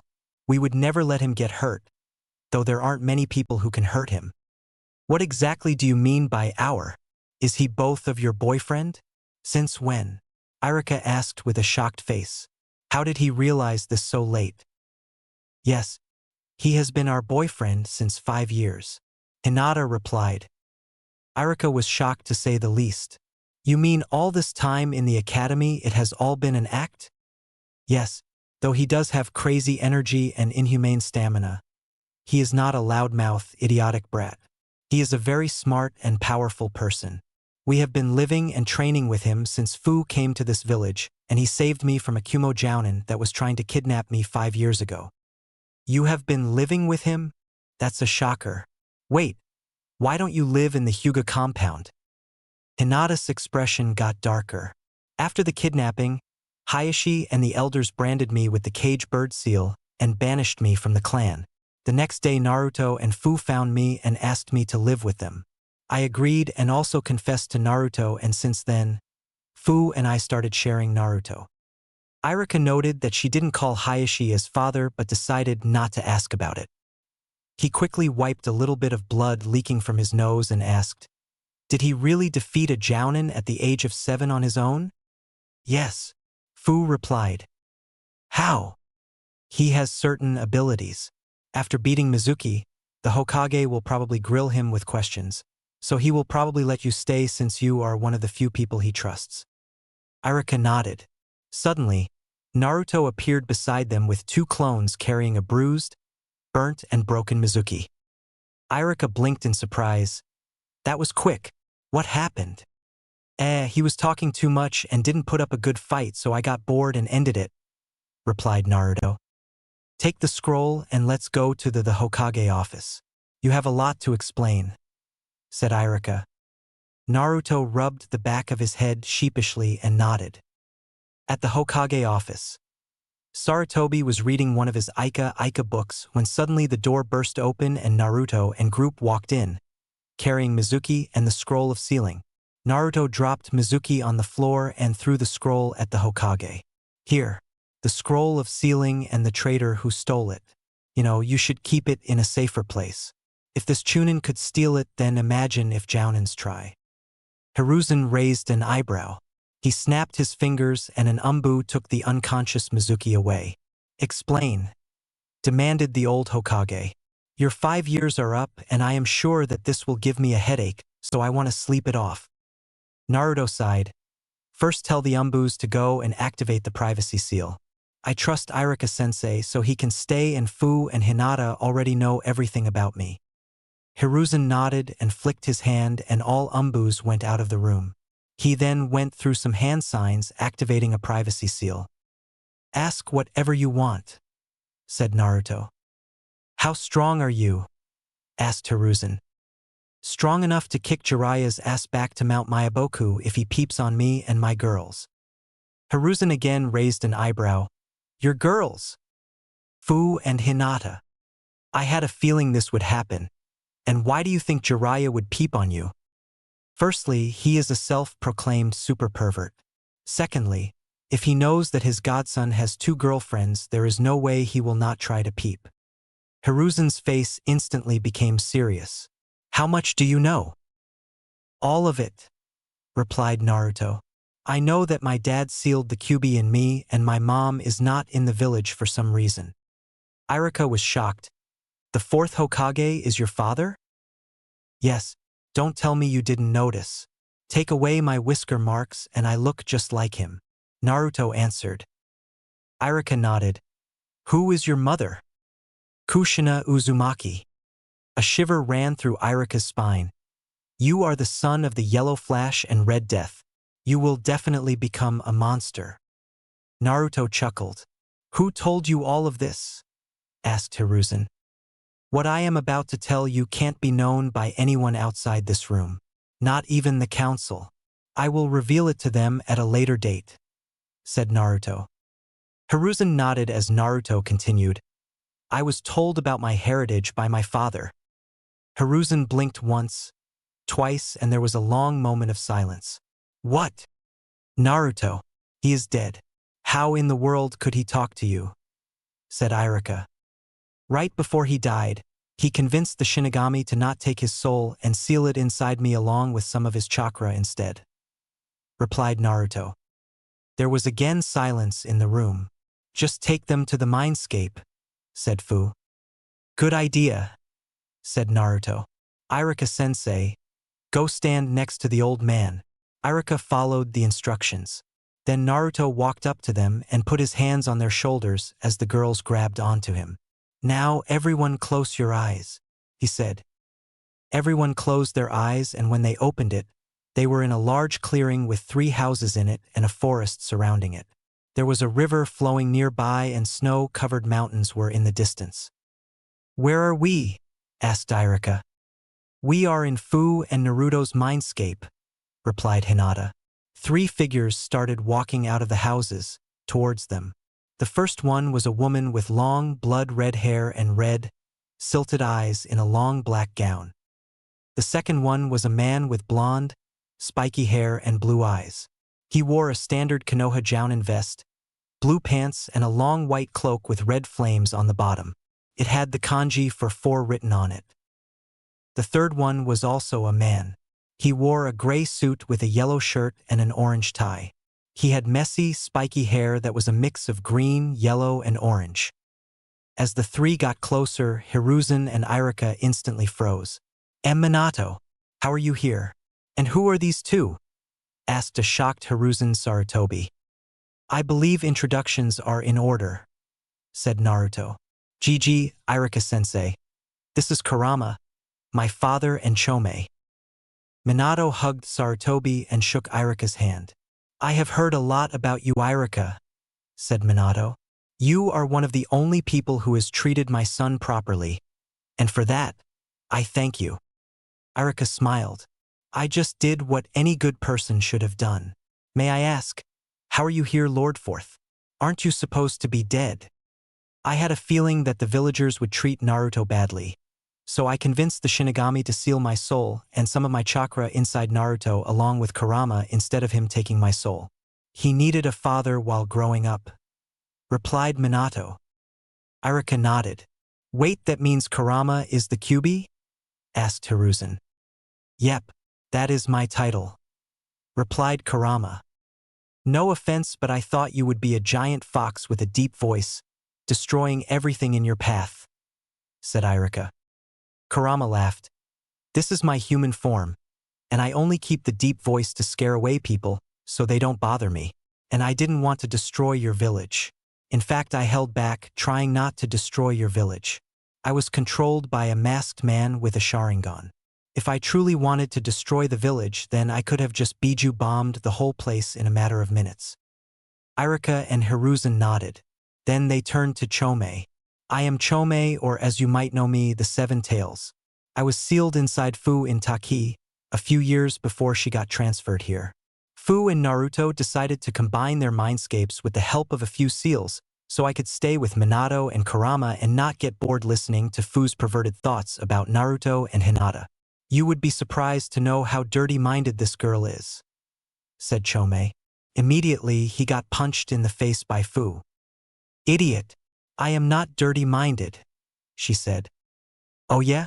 Then what was it about you paralyzing Naruto with Hinata's poisons and then tying him naked to the bed while he is asleep and coming in the room with Hinata in nurse outfits and dash? He was cut off when he got punched again in the face by Fu. Just shut up, she said as she and Hinata were bright red and Naruto was on the verge of fainting. The three other men were bleeding from their nose and had perverted grins on their faces while Kurama was laughing. Ahem. Naruto cleared his throat as everyone calmed down. Any more questions? He asked. How strong are you really? Asked Sarutobi. You could say I am Kage level while Hinata and Fu are Jounin level. Hinata has mastered her water and lightning elements while Fu has mastered earth and wind, replied Naruto as he smirked. I have mastered all 5 elements and am a ninjutsu and kenjutsu expert, while Hinata concentrates on healing and poisons. Fu and I are also level 10 seal masters. Sarutobi and Irika's jaw dropped to the floor as they simultaneously asked, How? Well, Dad and Kurama have been training me ever since I was 5, and they also started training Fu, Hinata, and me along with Chome when we turned 7. 2 Bijus and a Kage sealed inside you does have advantages. Not to mention that we can create tons of shadow clones that speed up our training, replied Naruto as Sarutobi and Irika nodded dumbly.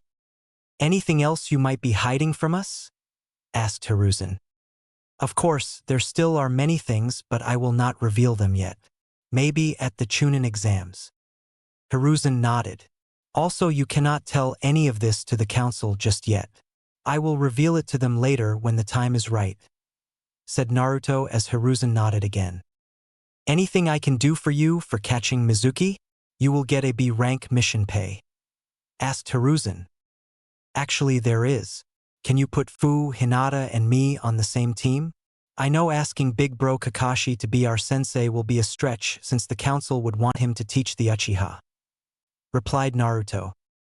Okay, that will be done. Now let's get out of here.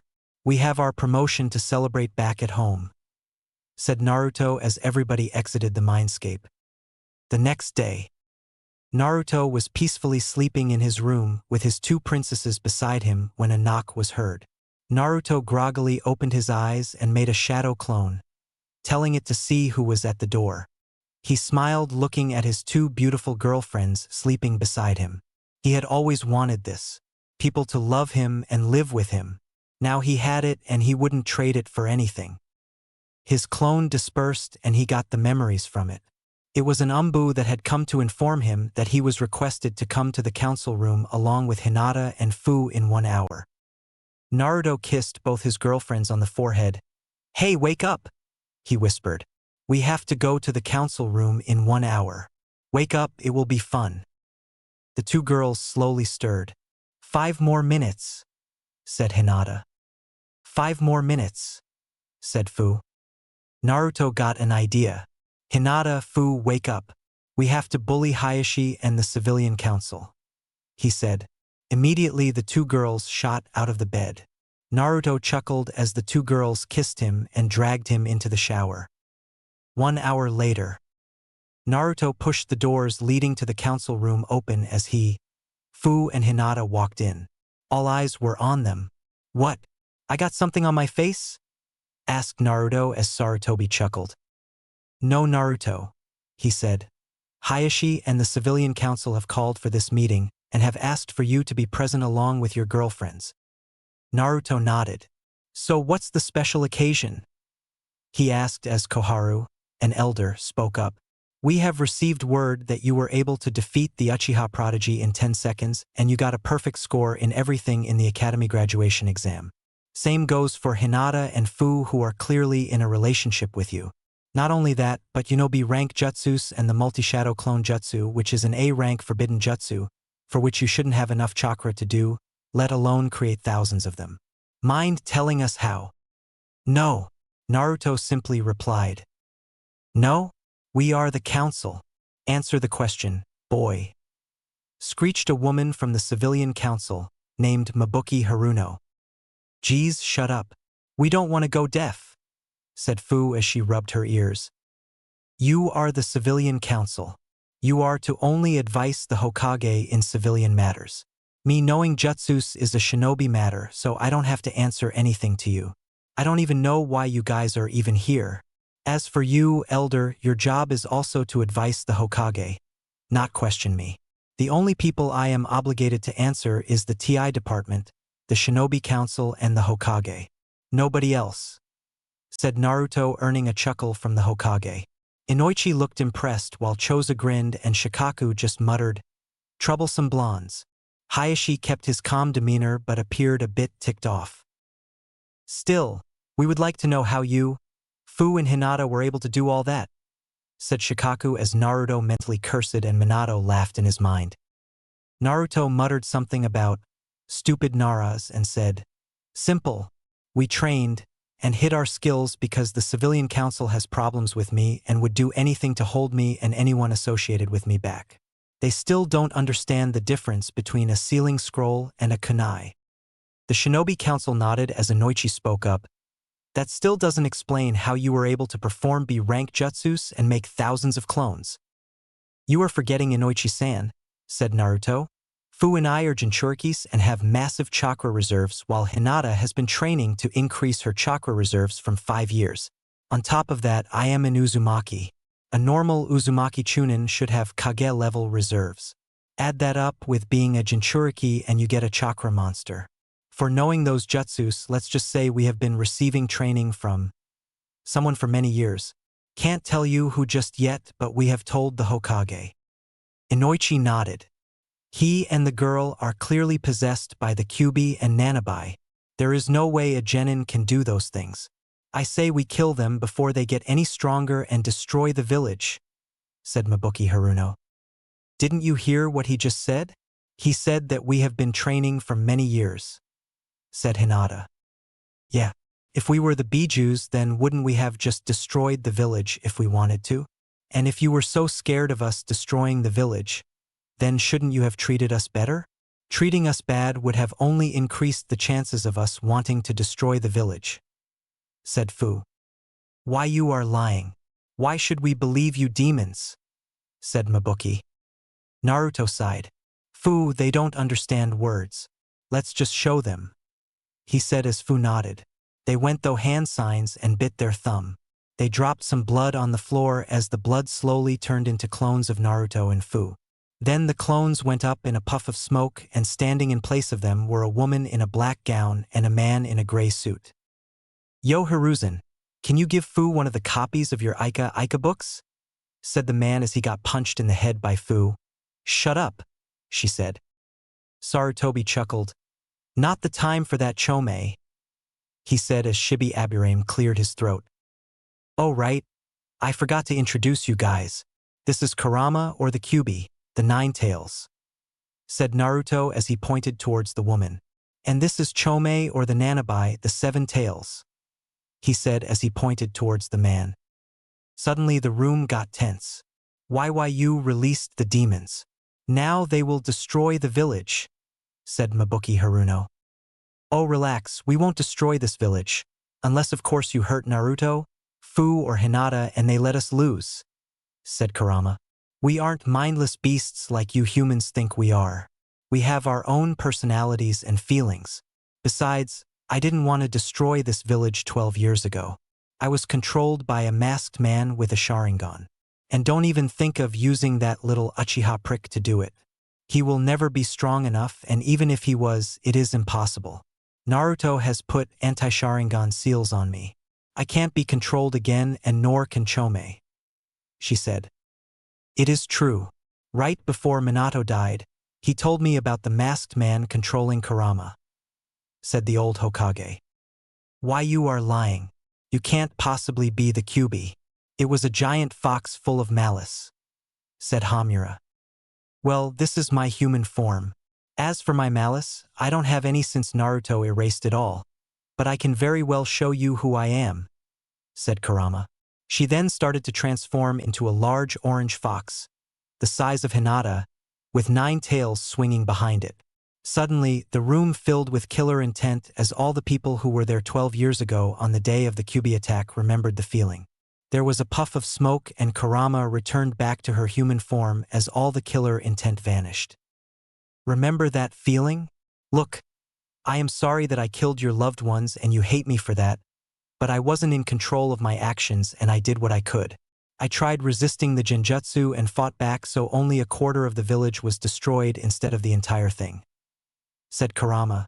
"Naruto, I am going back," she said as she burst into a puddle of blood which soon disappeared. "I'll go check on her," said Chome as he also disappeared in a puddle of blood. "She used to feel really bad about killing those people, you know?" said Naruto. "Used to?" asked Sum Inazaka. "She still feels a bit bad about it, but not nearly as much as before after she saw how the villagers treated me," replied Naruto. Some of the civilian council members looked down in shame, but the others remained the same. "Anything else you people might want to ask?" asked Naruto. "Yes, there is," said Hayashi Hyuga, the head of the Hyuga clan. Everyone raised an eyebrow. "Well, what is it?" asked Naruto. "I have been told that yesterday you performed one of the Hyuga clan's main branch techniques during the academy graduation exam. From where did you learn it?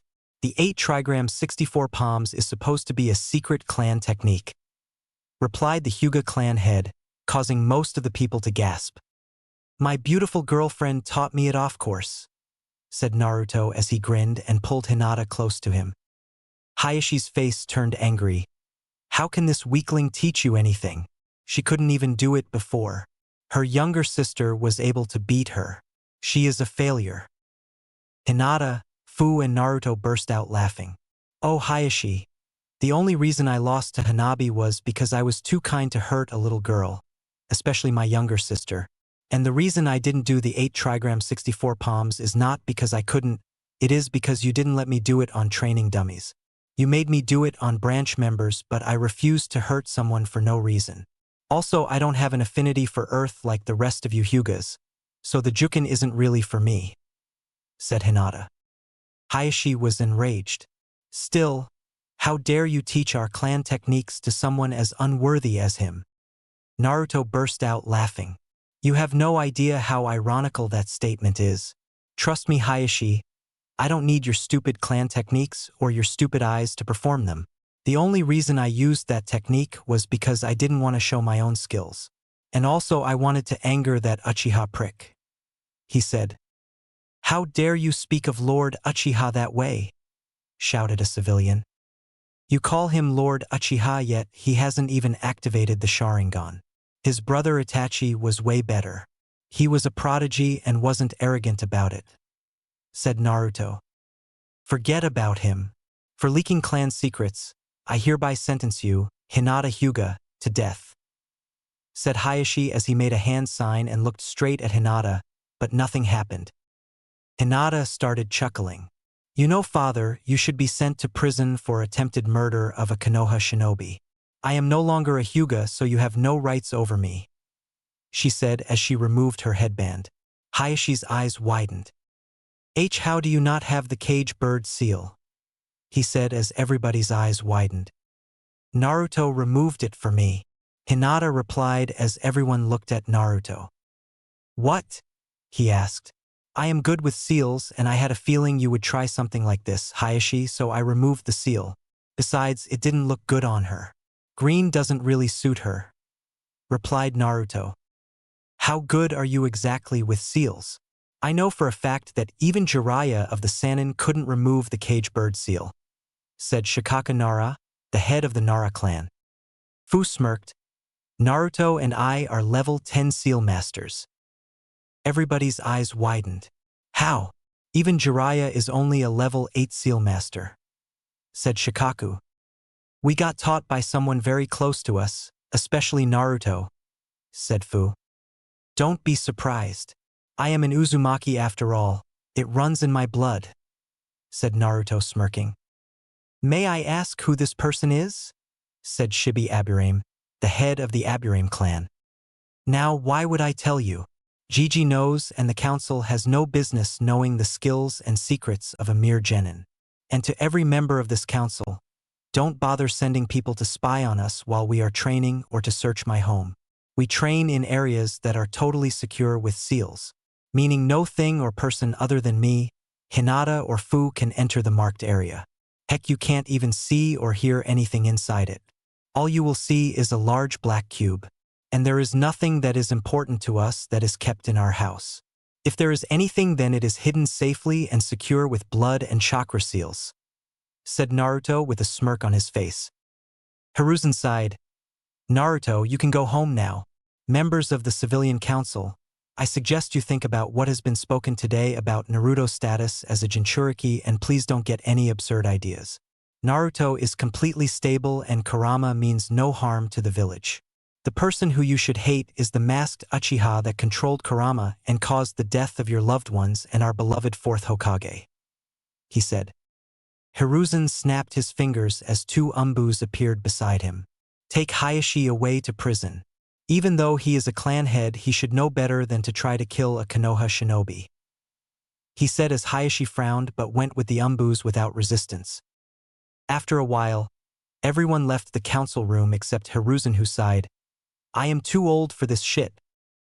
That evening in the prison, Hayashi was sitting in his cell with his head lowered when he heard footsteps.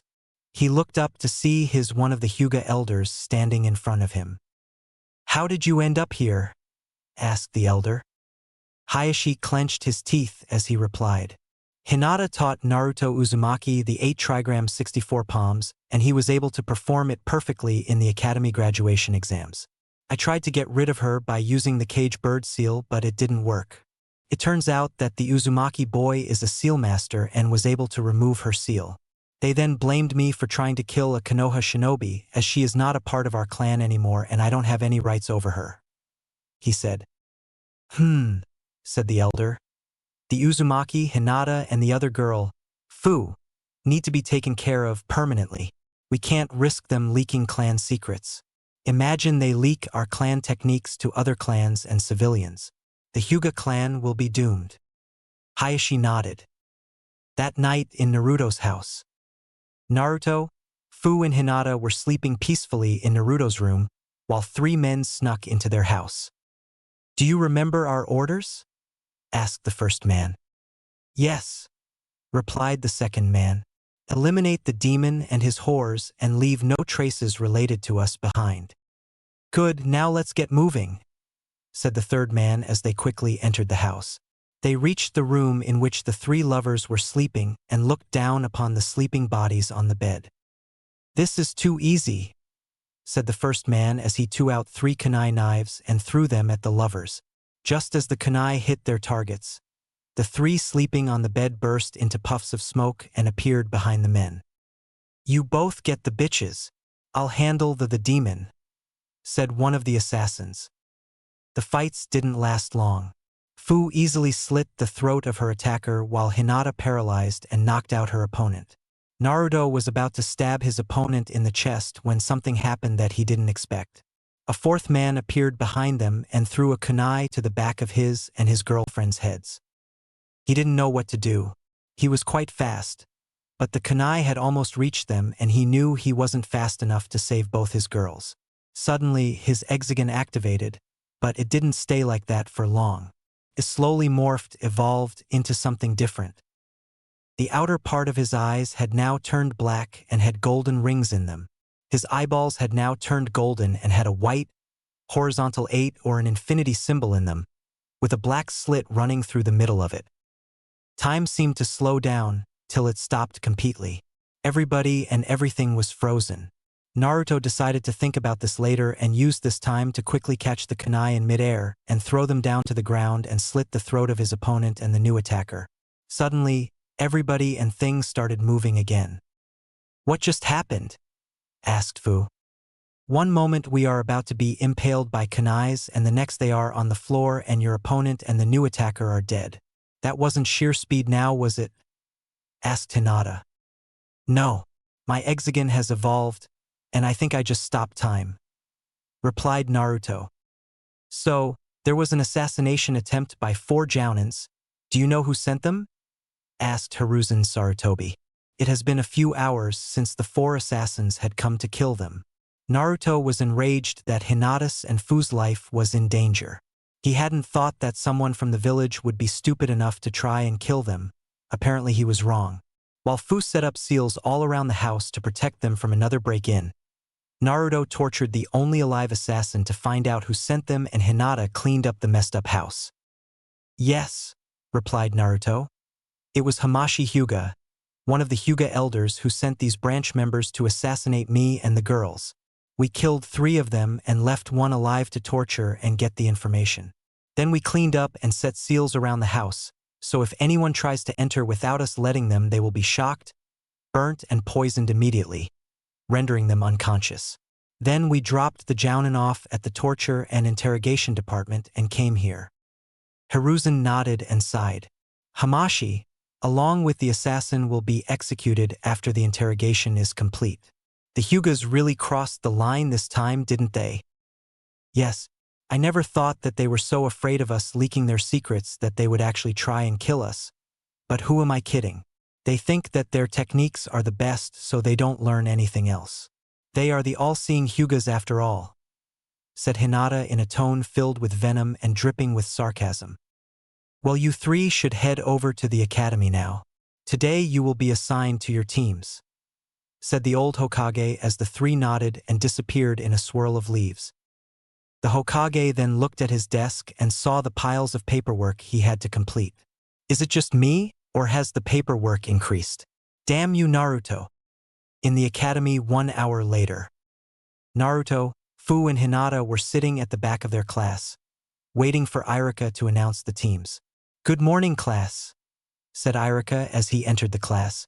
I know that most of you are very excited to know your teams, so I won't waste your time. Team 1. Irika says the teams till Team 6. Team 7.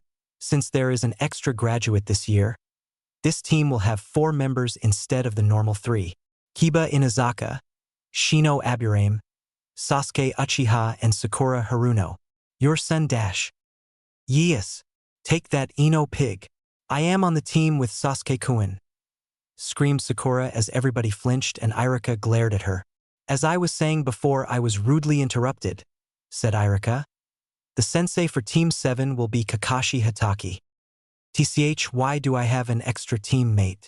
They will only slow me down, thought Sasuke. Team 8. Irika continued. Naruto Uzumaki, Hinata, and Fu. Your sensei will be Kurenai Yuhi. The three lovers grinned. This was going to be awesome. Since Team 9 is still in circulation, we will move to Team 10. Irika continued. Ino Yamanaka, Shikamaru Nara, and Choji Akimichi. Your sensei will be Asuma Sarutobi. Now everyone please wait here for a while till your senseis come and pick you up. 5 minutes later. A man with a cigarette in his mouth and a woman covered in bandages walked into the class. Team 10, follow me, said the man as Ino, Shikamaru, and Choji him as he walked out of the classroom. Team 8, follow me, said the woman as Naruto, Fu, and Hinata followed her out of the classroom. A few minutes later at Training Ground 8. The team had just arrived at the training ground and were sitting on the trunk of a fallen tree while Kurenai stood in front of them. Before we start anything, let's start with the introductions, said Kurenai as the rest nodded. My name is Kurenai Yuhi. My likes are picking flowers and practicing genjutsu. My dislikes are people who say genjutsu is useless, rapists, and people who say women are weak. My dream is to prove to everyone that genjutsu is very useful and that women are not weak. Now your turn, Hinata, said Kurenai. Hinata nodded. My name is Hinata. My likes are Naruto, Fu, training, and poisons. My dislikes are Hyugas and stuck-up people and the villagers that hate Naruto. My dream is to become a strong kunoichi and have a family, said Hinata with a smile. Next up, Fu, said Kurenai. My name is Fu and I am the seven-tailed Jinchuriki. My likes are Hinata, Naruto, training, flying, and the Bijus. My dislikes are perverts, villagers that hate Naruto, and stuck-up pricks like the Hyugas or the Uchiha. My dream is to make all the villages stop treating the Bijus as monsters or beasts and actually treat them like wise beings of chakra, said Fu as Kurenai looked at her in shock, but before she could say anything Naruto continued. My name is Naruto Uzumaki and I am the nine-tails Jinchuriki. My likes are Hinata, Fu, the Bijus, ramen, and training. My dislikes are people who hate Bijus and those who don't understand a difference between a sealing scroll and a kunai. I also don't like the Hyugas and stuck-up pricks like the Uchiha. My dream is to stop people from hating the Bijus and to save the world from a certain doom. Kurenai looked at them in shock. Naruto, you know that you are a Jinchuriki? And Fu, you are one too. Of course I know. I literally have a fox on my t-shirt and the number 9 on my cloak. Is that not enough for people to understand it? Naruto deadpanned. But how? Since when do you know this and why are you two protecting the Bijus? Kurenai asked. Naruto has known since he was 5 and I have known it practically my whole life. The reason why we don't hate the Bijus is because they aren't evil beings of destruction like everybody thinks they are. The only reason why they attack humans is because they attack them first and try to seal them away. Tell me, would you not retaliate if there are people trying to capture you and lock you away in a prison for one or multiple lifetimes only for them to use your power while you did nothing to them? Asked Fu. Kurenai shook her head. No, as Fu continued. You can't blame the Bijus for attacking and hating humans. They did nothing to humans till that stupid Hashirama Senju captured them and Madara Uchiha controlled the Nine Tails. Kurenai frowned at her talking bad about the first Hokage but asked, then how do you explain the Kyuubi attacking the village 12 years ago? Kurama didn't want to attack the village. On the night of Naruto's birth, a masked man with a Sharingan had come and kidnapped Naruto. While his dad was saving him, the masked man released Kurama from his mother and put her under a genjutsu to destroy the village. While Kurama tried to fight the genjutsu and not destroy the village, Naruto's father and the masked man fought, and after getting injured, he escaped. Knowing that he couldn't beat the Kyuubi, Naruto's dad sealed Kurama into Naruto. If the Kyuubi actually wanted to destroy the village, then the whole village would be destroyed within minutes. She is the strongest tailed beast after all, said Hinata. So you are telling me that the Kyuubi has a name and it didn't want to attack the village. It was under a genjutsu from a masked man with a Sharingan and actually tried not to destroy the village. The Kyuubi is a she and Naruto's mother was the previous Jinchuriki, And Naruto's father was the fourth Hokage? Asked Kurenai. Yeah, pretty much, said Hinata. Sensei? Kurenai-sensei? I think you broke her, Hinata, said Naruto as he saw the unconscious Kurenai on the ground. Hinata chuckled sheepishly. Hee. Let's wait for her to get up. 10 minutes later. Kurenai wakes up. Hey Hinata, I had the craziest dream. You said that the fourth was Naruto's father and the Kyuubi was a girl and a bunch of crazy stuff. Sensei, it wasn't a dream. Wait, Sensei. Don't faint again, said Hinata as she violently shook Kurenai. Okay, I won't. By the way, who told you all of this? Asked Kurenai. Kurama and my dad, replied Naruto. Oh, okay. Wait, what? The fourth is dead, said Kurenai. Well, yes, he did die, but he convinced the Shinigami to seal his soul and half of his chakra into me, so I can talk to him and Kurama, Naruto said. Kurenai just stared at him blankly and nodded. Why exactly are you telling me all this? You know that you aren't officially my team yet and might go back to the academy, right? Oh, we will pass the true Genin test, and besides, Hinata said that we can trust you, and if we hide most things from you then we wouldn't be able to work as a team, said Fu. Kurenai nodded. Now that the introductions are done, meet me here, tomorrow at 10 a.m. for your Genin test. Everybody nodded and left. The next day at training ground 8:10 a.m. Naruto, Fu, Hinata were facing Kurenai. So what exactly do we have to do to pass the test? Asked Naruto. Simple, all you have to do is land one hit on me. Anything is allowed and come at me with the intent to kill, said Kurenai. Fu smirked. Underestimating us already, Sensei? Are you sure you want us to come at you with the intent to kill? Yes, if you don't come at me with the intent to kill then you won't be able to pass, said Kurenai. Naruto chuckled and whispered something in their ears as they nodded and Kurenai looked confused. Begin, she said. She expected them to hide like normal ninjas do, but that didn't happen. Fu disappeared from in front of her and appeared behind her and tried to sweep her legs away. Thankfully, she noticed this and jumped in the air. Immediately, she got hit by two paralyzing senbons by Hinata as Naruto appeared below her and kicked her in the air. Fu appeared above her and drop-kicked her, slamming her on the ground. Hinata walked beside a dazed Kurenai and pulled the senbon out, while Kurenai was wondering what just happened. She held up a hand seal and said, "Release," but nothing happened. She slowly got up, shaking her head. So do we pass, Kurenai-sensei? Asked a grinning Naruto as Kurenai could only nod. How? She asked as Fu replied, We trained. What exactly did you whisper in their ears, Naruto? Asked Kurenai.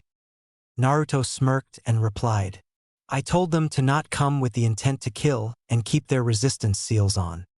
Kurenai's eyes widened to the size of dinner plates. Why, you mean that you were wearing resistance seals this whole time? Yep, replied Hinata. What level seals? Asked Kurenai. Level 5, replied Hinata. What? That's impossible. It is even more difficult than walking through thick mud. No genin can move with that much resistance, let alone move at the speeds you three do. Heck, the only other person who would be able to move properly with this high resistance is my guy, and that is because he is a jounin who specializes in taijutsu and does crazy workouts. From where did you even get them? Asked a shocked Kurenai. My dad taught me how to make them, said Naruto. Of course he did, said Kurenai. By the way, how did you manage such flawless teamwork if you didn't plan for it? Asked Kurenai. Sensei, we have been living together and have been trained by Naruto's dad, Kurama and Chome, the Seven Tails, ever since we were 7. We know what each other is thinking even without looking at them. Kurenai nodded. Wait, you have been living together? Yes, replied Hinata. Why? And how did nobody know? The academy reports say that Naruto was the dead last, loudmouth, but he seems nothing like it. It said Hinata was a shy girl and Fu was an emo. Why did you hide your skills? You see, Kurenai-sensei, The villagers and the civilian council hate me and would do anything to make my life miserable. If we didn't hide our relationship in dash, said Naruto as he was interrupted by Kurenai. Wait, you are in a relationship? With Hinata or Fu? Asked Kurenai. Both, replied Naruto. Wait, what? You pervert. Why would you accept this girl's? Did he force you? Asked an enraged Kurenai. Calm down, sensei. He is not a pervert, and no, he did not force us. Back when I was kicked out of the Hyuga compound right after Naruto saved me dash, said Hinata as she was also interrupted by Kurenai. It was Naruto who saved you? How did he manage to beat a jounin at the age of 7? Asked Kurenai. You really need to stop doing that, sensei, scolded Hinata. Sorry. As I was saying, the next day I was branded with the cage bird seal and banished from the Hyuga clan. I was crying at a corner when Naruto and Fu saw me and consoled me. They then asked me to live with them since I didn't have a house. And yes, before you ask, Fu started living with Naruto ever since she came to this village from Taki, because both of them had a tough life and could relate to each other since they were both Jinchurikis. So I accepted and confessed my feelings to Naruto, and surprisingly, he liked me back but couldn't date me because he was already with Fu. But Fu, being the nice pervert she is, agreed to share Naruto with me because we knew he would love us both equally. The next day we bought a new house with whatever money we had and lived and trained together ever since. In fact, Naruto was the one to slow us down. If he didn't, then Fu, being the massive pervert she is, would already be pregnant, said Hinata as Fu turned red. How did he beat a jounin at the age of 7? Asked Kurenai. I started my training with Dad and Kurama when I was 5 and I had a lot of tricks up my sleeves, replied Naruto. Kurenai nodded. Fu is a pervert? She asked. Hinata, you aren't supposed to say that to sensei, whined Fu. You didn't deny it, so you are a pervert, said Hinata while smirking. Well, yes. I mean, no, said a red-faced Fu. Naruto chucked. Back to what I was saying. If we didn't hide our relationship and our skills, then I would become a bigger target for the villagers and the civilian council, and Fu and Hinata would also be in trouble. If I showcased my skills at the academy, then the civilian council would say that the demon is becoming too powerful and would do everything in their power to stop me from becoming a ninja or even kill me. I was sabotaged a lot in the academy, but it didn't affect me since I was already receiving better training. We also hid our true personalities so we wouldn't raise suspicion. Hinata continued to act like a shy girl. I acted like a dead last loudmouth so the civilians wouldn't bother me much. Fu. She decided to act like an emo after seeing Sasuke as joke, Naruto said as everybody laughed. Anyways, it is good knowing that you three trust me. We will start our first mission tomorrow, so meet me in front of the Hokage Tower at 10 a.m. said Kurenai as everybody nodded and left. That evening in the Hokage's office. So which are the teams that passed? Asked Hiruzen Sarutobi. There were 9 jounin instructors in the office along with the Hokage. 3 jounins stepped forward. Hiruzen nodded. The rest of you leave, he said as the other jounins walked out of the office. So how is Team 10? Asked Hiruzen as his son. Asuma Sarutobi replied. They can be the next generation of Ino Shikacho, but Ino has to drop her loud, fangirl attitude and Shikamaru has to become a little less lazy. The Hokage nodded. Kakashi, you actually passed your team? Asked Asuma as Kakashi nodded. They were very uncooperative at first but have potential to become a good team, at least I hope so. Besides, if I didn't pass them then the council would be on my ass because of the Uchiha being on the team. Sasuke is completely obsessed with revenge and thinks he is above everyone. Kiba has dedicated himself to becoming better than Sasuke as he is the alpha. Sakura is the worst fangirl I have ever seen. She supports Sasuke in everything even if he is wrong and is literally like an obedient pet. She has a smart brain and mostly great chakra control. She has potential to become a great shinobi in the future, but she doesn't train and is on a diet to impress Sasuke. The worst part is that Sasuke doesn't even pay attention to her, but she doesn't get it. Though Shino is an oddball, he is quite smart and remains calm and collected at all times. He will probably be best at stealth missions, but with Kiba and Sakura on the team I don't know if that is possible. I think he should be transferred to Team 8. It will be better for him, said Kakashi. I can't do that, Kakashi. He will only slow them down, said the old Hokage. They are only genin, Dad. I don't see how it would be a big deal. Besides, Naruto was the dead last in the academy. If anyone would slow the team down, it would be him, said Asuma. Hiruzen chuckled. Deception, Asuma. The ninja's greatest tool. Naruto was never the dead last, loudmouth idiot that everyone thinks he is. Nor is Hinata the shy girl, and neither is Fu and Emo.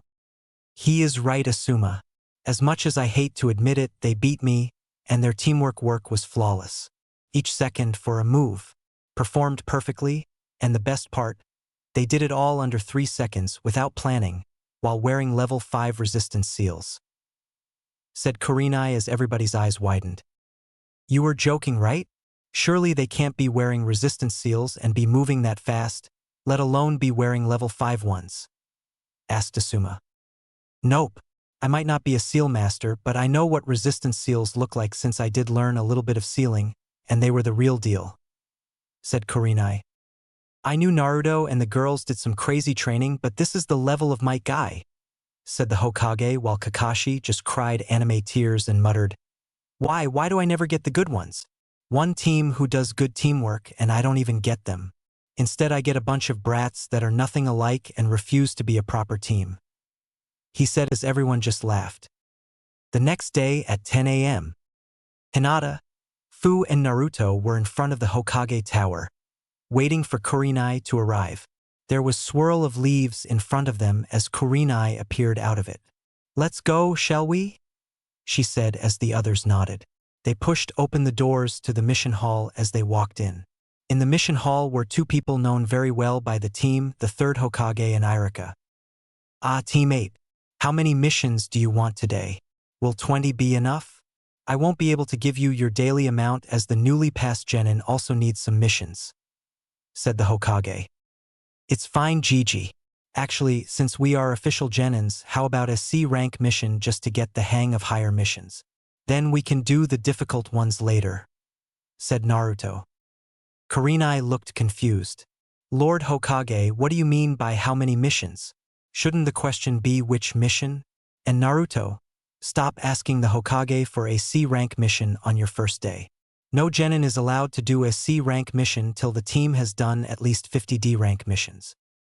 Everybody in the room except Kurenai and Irika burst out laughing. What's so funny? Asked Irika as Kurenai nodded. About how many missions have you done in your entire life, Kurenai-sensei? Asked Fu. About 1,000. Why? Asked Kurenai as Naruto chuckled. I alone did that amount in less than a month. Since we 3 were living together without any adults to get us extra money, Hokage Gigi gave us permission to do D-rank missions in the village, though he did limit us to doing only 50 D-rank missions each per day after he found out we were using shadow clones. It started when we were 7 and now we are 12. In 5 years we have done about 270,000 missions together.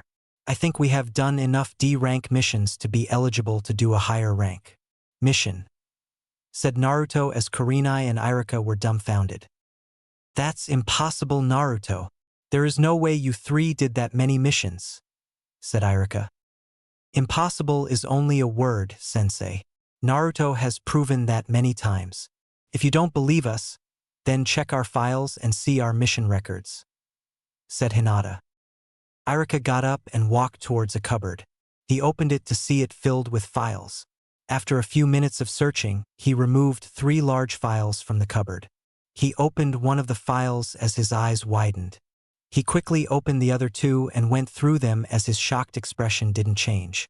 You weren't kidding when you said you did so many missions, said Irika. Naruto chuckled as he asked, So can we get the mission, Gigi? Hiruzen nodded and tossed him a scroll. There is a small bandit camp a few miles north from the village. Take it out, he said. Naruto nodded as he walked out of the room, followed by Hinata and Fu. Kurenai quickly shook her head, getting rid of her shock, and followed behind them. 1 hour later, Team 8 was jumping through the trees going towards the bandit camp. So, what's the plan? Asked Hinata. I don't know. What's the plan, sensei? Asked Fu. Taking out a bandit camp should be easy enough. We will even get your first kills out of the way so you wouldn't have to face that problem in the future. First we check if there are any hostages or prisoners and get them to safety. Then we take out the bandits. We will discuss the details once we reach, said Kurenai. We have already had our first kills, sensei, replied Hinata. Kurenai was surprised. Huh? When? She asked. Just the day before yesterday, replied Hinata. What happened? Asked Kurenai. For Jounins had tried to assassinate us in the middle of the night by the orders of one of the Hyuga elders, replied Fu. Why would they do that? Asked Kurenai. 2 reasons. One, they found out that I removed Hinata's birdcage seal, said Naruto. Now that I notice it, her forehead is totally blank. How did you do that? Not even Lord Jiraiya could do that, said Kurenai. I am a level 10 seal master, sensei, and so is Fu, while Jiraiya is only a level 7 seal expert, said Naruto. Oh, what is the other reason? Asked Kurenai. My idiot of a boyfriend here used the 8 trigrams 64 palms that I taught him on our traitorous sensei during the academy test, said Hinata, rolling her eyes. Hey, I didn't want to show any of my skills yet, said Naruto. Still, Naruto, it was one of the reasons why you almost died, said Kurenai. Don't worry, sensei. Now we have applied some nasty seals all over our house. Let's just say that there won't be any successful break-in ever again, said Naruto with a sadistic grin that sent shivers down Kurenai's spine. What exactly were those nasty surprises? Asked Kurenai. 5 things. Itchy poison, fire, electricity, some really bright and colorful paint that will take a long time to get rid of and glue, replied Fu as Kurenai got a look of horror on her face. I hope nobody tries to break into their house, thought Kurenai as she gave a silent prayer for whose soul would encounter such a horrific fate. 5 minutes later, Team 8 stopped about 100 meters away from the camp. First we take out the guards on patrol duty, then I will sneak in and check if there are any prisoners. If there are any, then I will tap my foot twice. When I do that, I want you to make 2 small explosions in opposite sides of the camp to distract the bandits while I free the prisoners. Then we take out the bandits. Since they will be dispersed, it won't be a problem, said Kurenai. You know we can do a simpler and much easier plan, right? Asked Naruto. Kurenai just raised an eyebrow. Naruto nodded at Fu as she went through hand signs and said, Summoning Jutsu, as she slammed her palm on the ground. There was a small puff of smoke as out came a small black sparrow. Hello, Yanu. Can you go see if there are any prisoners in the bandit camp about 100 meters north from here? Said Fu as the bird nodded and took off. Kurenai was surprised. I didn't know you had a summoning contract, Fu. Heck, I didn't even know a sparrow summoning contract even existed, she said. That is because such a contract does not exist, said Fu. Then how did you summon a sparrow? Asked Kurenai. I have the absolute bird summoning contract, replied Fu. Never heard of it, said Kurenai. I would be surprised if you did, said Fu as Kurenai raised an eyebrow. There are many summoning contracts that exist in this world, though there are only a few that are well known, like the toads, slugs, and the snakes. Though there are some rare or even unknown summoning contracts, there are 7 that are the strongest. These are called the legendary contracts. They are the absolute bird summoning contract, which can summon every type or bird, the absolute marine summoning contract, which can summon any sea creature, the snow tiger summoning contract, the Pegasus summoning contract, the demonic fox summoning contract, the phoenix summoning contract, and the dragon summoning contract, explained Naruto. Kurenai was surprised but nodded and asked, How exactly did you get this contract and how do you know all of this? Naruto grinned and said, That's for us to know and for you to figure out. Kurenai frowned but nodded. A few minutes later, the small sparrow arrived in front of the team and shook its head negatively, meaning the camp had not prisoners. Great. This makes our job a lot easier, Now all we have to do is cause a distraction and pick the bandits off one by one, said Kurenai. Or we could just blow this place up to Kingdom Come, offered Naruto. Kurenai raised an eyebrow at him. I don't have a paper bomb that strong and I am not a ninjutsu specialist, she said. Relax, Kurenai-sensei. We are all ninjutsu specialists, especially Naruto, said Hinata as she looked at Naruto, who was grinning like a maniac. You do realize you would need a wide-scale S-rank jutsu for that, right? I know that you are really strong and fast, but you are still genin, said Kurenai, but nobody heard her. Instead, they were sitting down on a branch beside her discussing about how they should destroy the camp. Should we burn the place down or blow it up with lighting? Or we could set a tornado on it. What if we send a flaming tornado? How about we bury the camp? Or we could rig the entire place up with paper bombs. Hey, are you guys even listening? Asked Kurenai as they looked at her and stood up. Sorry, sensei, we haven't really been able to practice our S-rank jutsus since we always trained in secret in the village. We are just excited, said Hinata. Wait, you guys actually know S-rank jutsus? Asked Kurenai. You do realize we trained with 3 of the strongest people in the world, right? Asked Naruto. Point taken, said Kurenai as Naruto made 4 shadow clones and started jumping away as Hinata and Fu followed him. Hey, wait guys, where are you going? Naruto's shadow clones are going to perform the Limelight Jutsu, the strongest known lightning jutsu that can incinerate anything within its radius. So I suggest you move away from the camp if you don't want to get incinerated, said Hinata. Kurenai was shocked that Naruto knew such a powerful jutsu but nodded and followed the group. A few minutes later, Team 8 stopped and climbed the tallest nearby tree to look at the camp. Suddenly, the sky darkened as thunder was heard and lightning was seen. For streams of lightning came from the corners of the bandit camp and connected in the center of it to make a ball of lightning, high up in the sky. The ball started to expand as it covered the entire bandit camp in a blinding blue light as everybody was forced to shield their eyes. As the light died down, they opened their eyes only to see a huge crater where the bandit camp once was. You know, you didn't have to incinerate them with such a flashy jutsu. There were only about 30 of them. We could have taken them on, said Kurenai. I know, sensei, but we had our first kills only 2 days ago, and though we may not show it, it affected us. Thankfully, we had my dad, Kurama, and Chome to calm us down. I don't think we would be ready to kill anybody with our own 2 hands for at least a week or 2, said Naruto. I understand. Now let's go home, shall we? Asked Kurenai with a smile as Naruto grinned and nodded. For days later, it was 4 p.m. in the evening and Konoha was bustling. The streets were filled with people and civilians were selling goods in the shopping district. Ninjas were jumping from rooftops to rooftops, moving in and out of the village, going and coming from missions. Meanwhile, Naruto and Kurenai were standing in their training ground. So why did you call me here, Naruto? Asked Kurenai as Naruto just smiled sadistically. Why do you have that look on your face? I have a bad feeling about this, she said. I called you here because your ninjutsu and taijutsu is very weak for a jounin and you depend too much on your genjutsu, so I have decided that I am going to train you from now on, starting now, said Naruto. I understand that I need to work on my ninjutsu and genjutsu, but why that look? Asked Kurenai. Because by the end of the day you would either be unconscious or begging for mercy, replied Naruto as Kurenai gulped.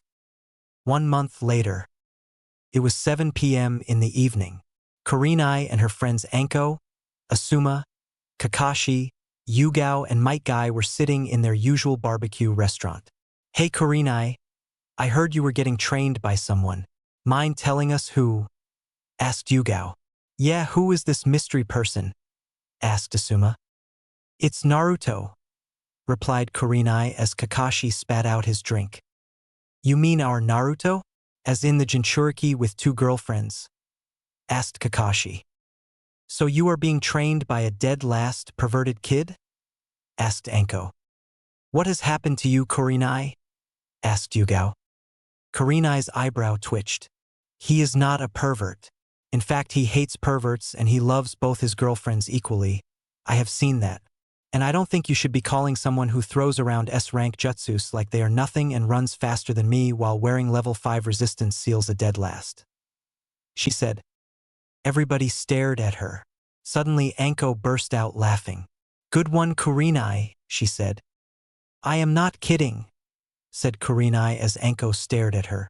There is no way that is possible, said Anko. Well, you did tell us that he wore level 5 resistance seals but S-rank jutsus? If that is true, then this kid is a monster, said Asuma.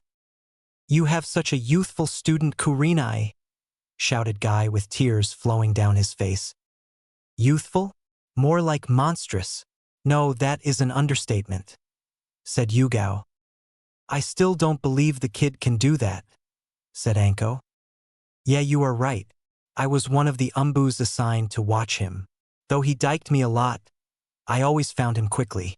Suddenly the Hokage told us to stop guarding him. When I asked Lord Hokage why the umbus were called off, he only said that he had his reasons. There is no way someone can become so powerful at such a young age even if he got 5 years to train. There has to be someone training him in secret, said Yugao. Oh, there were people training Naruto, Fu, and Hinata, all right. Some really powerful people. Not even the Hokage knew about it until recently, said Kurenai.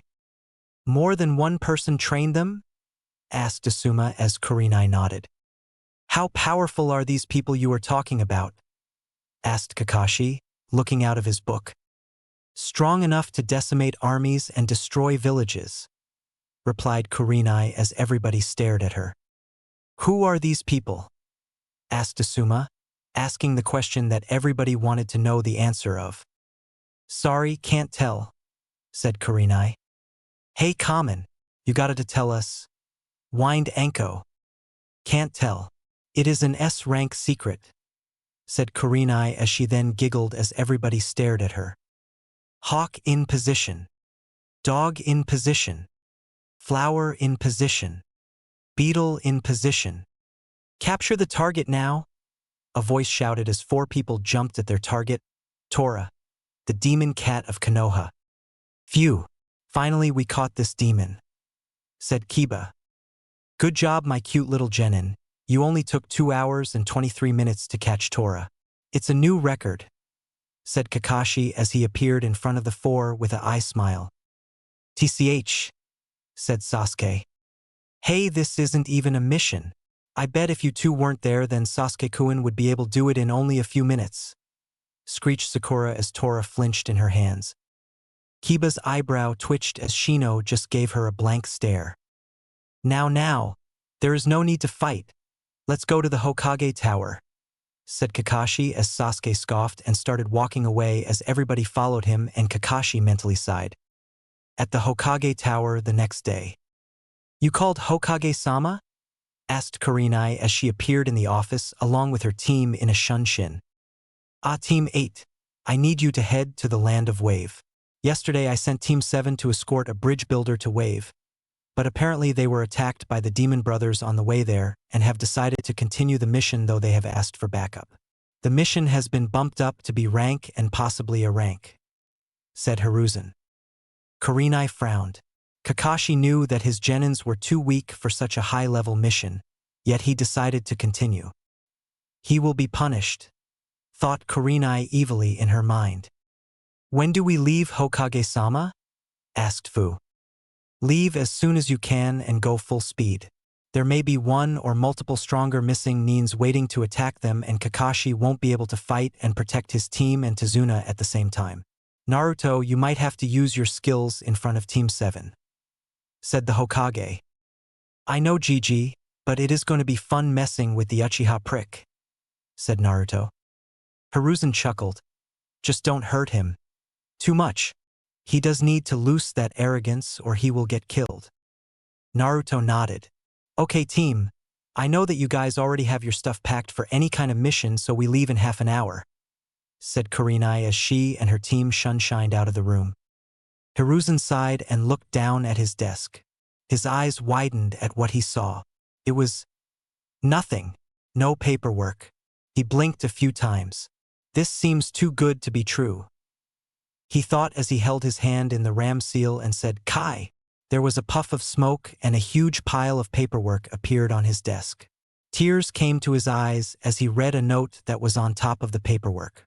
It said, Ha ha ha ha ha ha ha, by Naruto. Damn you Naruto, shouted Hiruzen at the evil prank played on him. 30 minutes later at Konoha's west gate. Have all of you got your supplies? Asked Kurenai as her team nodded. Good. Now let's get moving. Remove your resistance seals.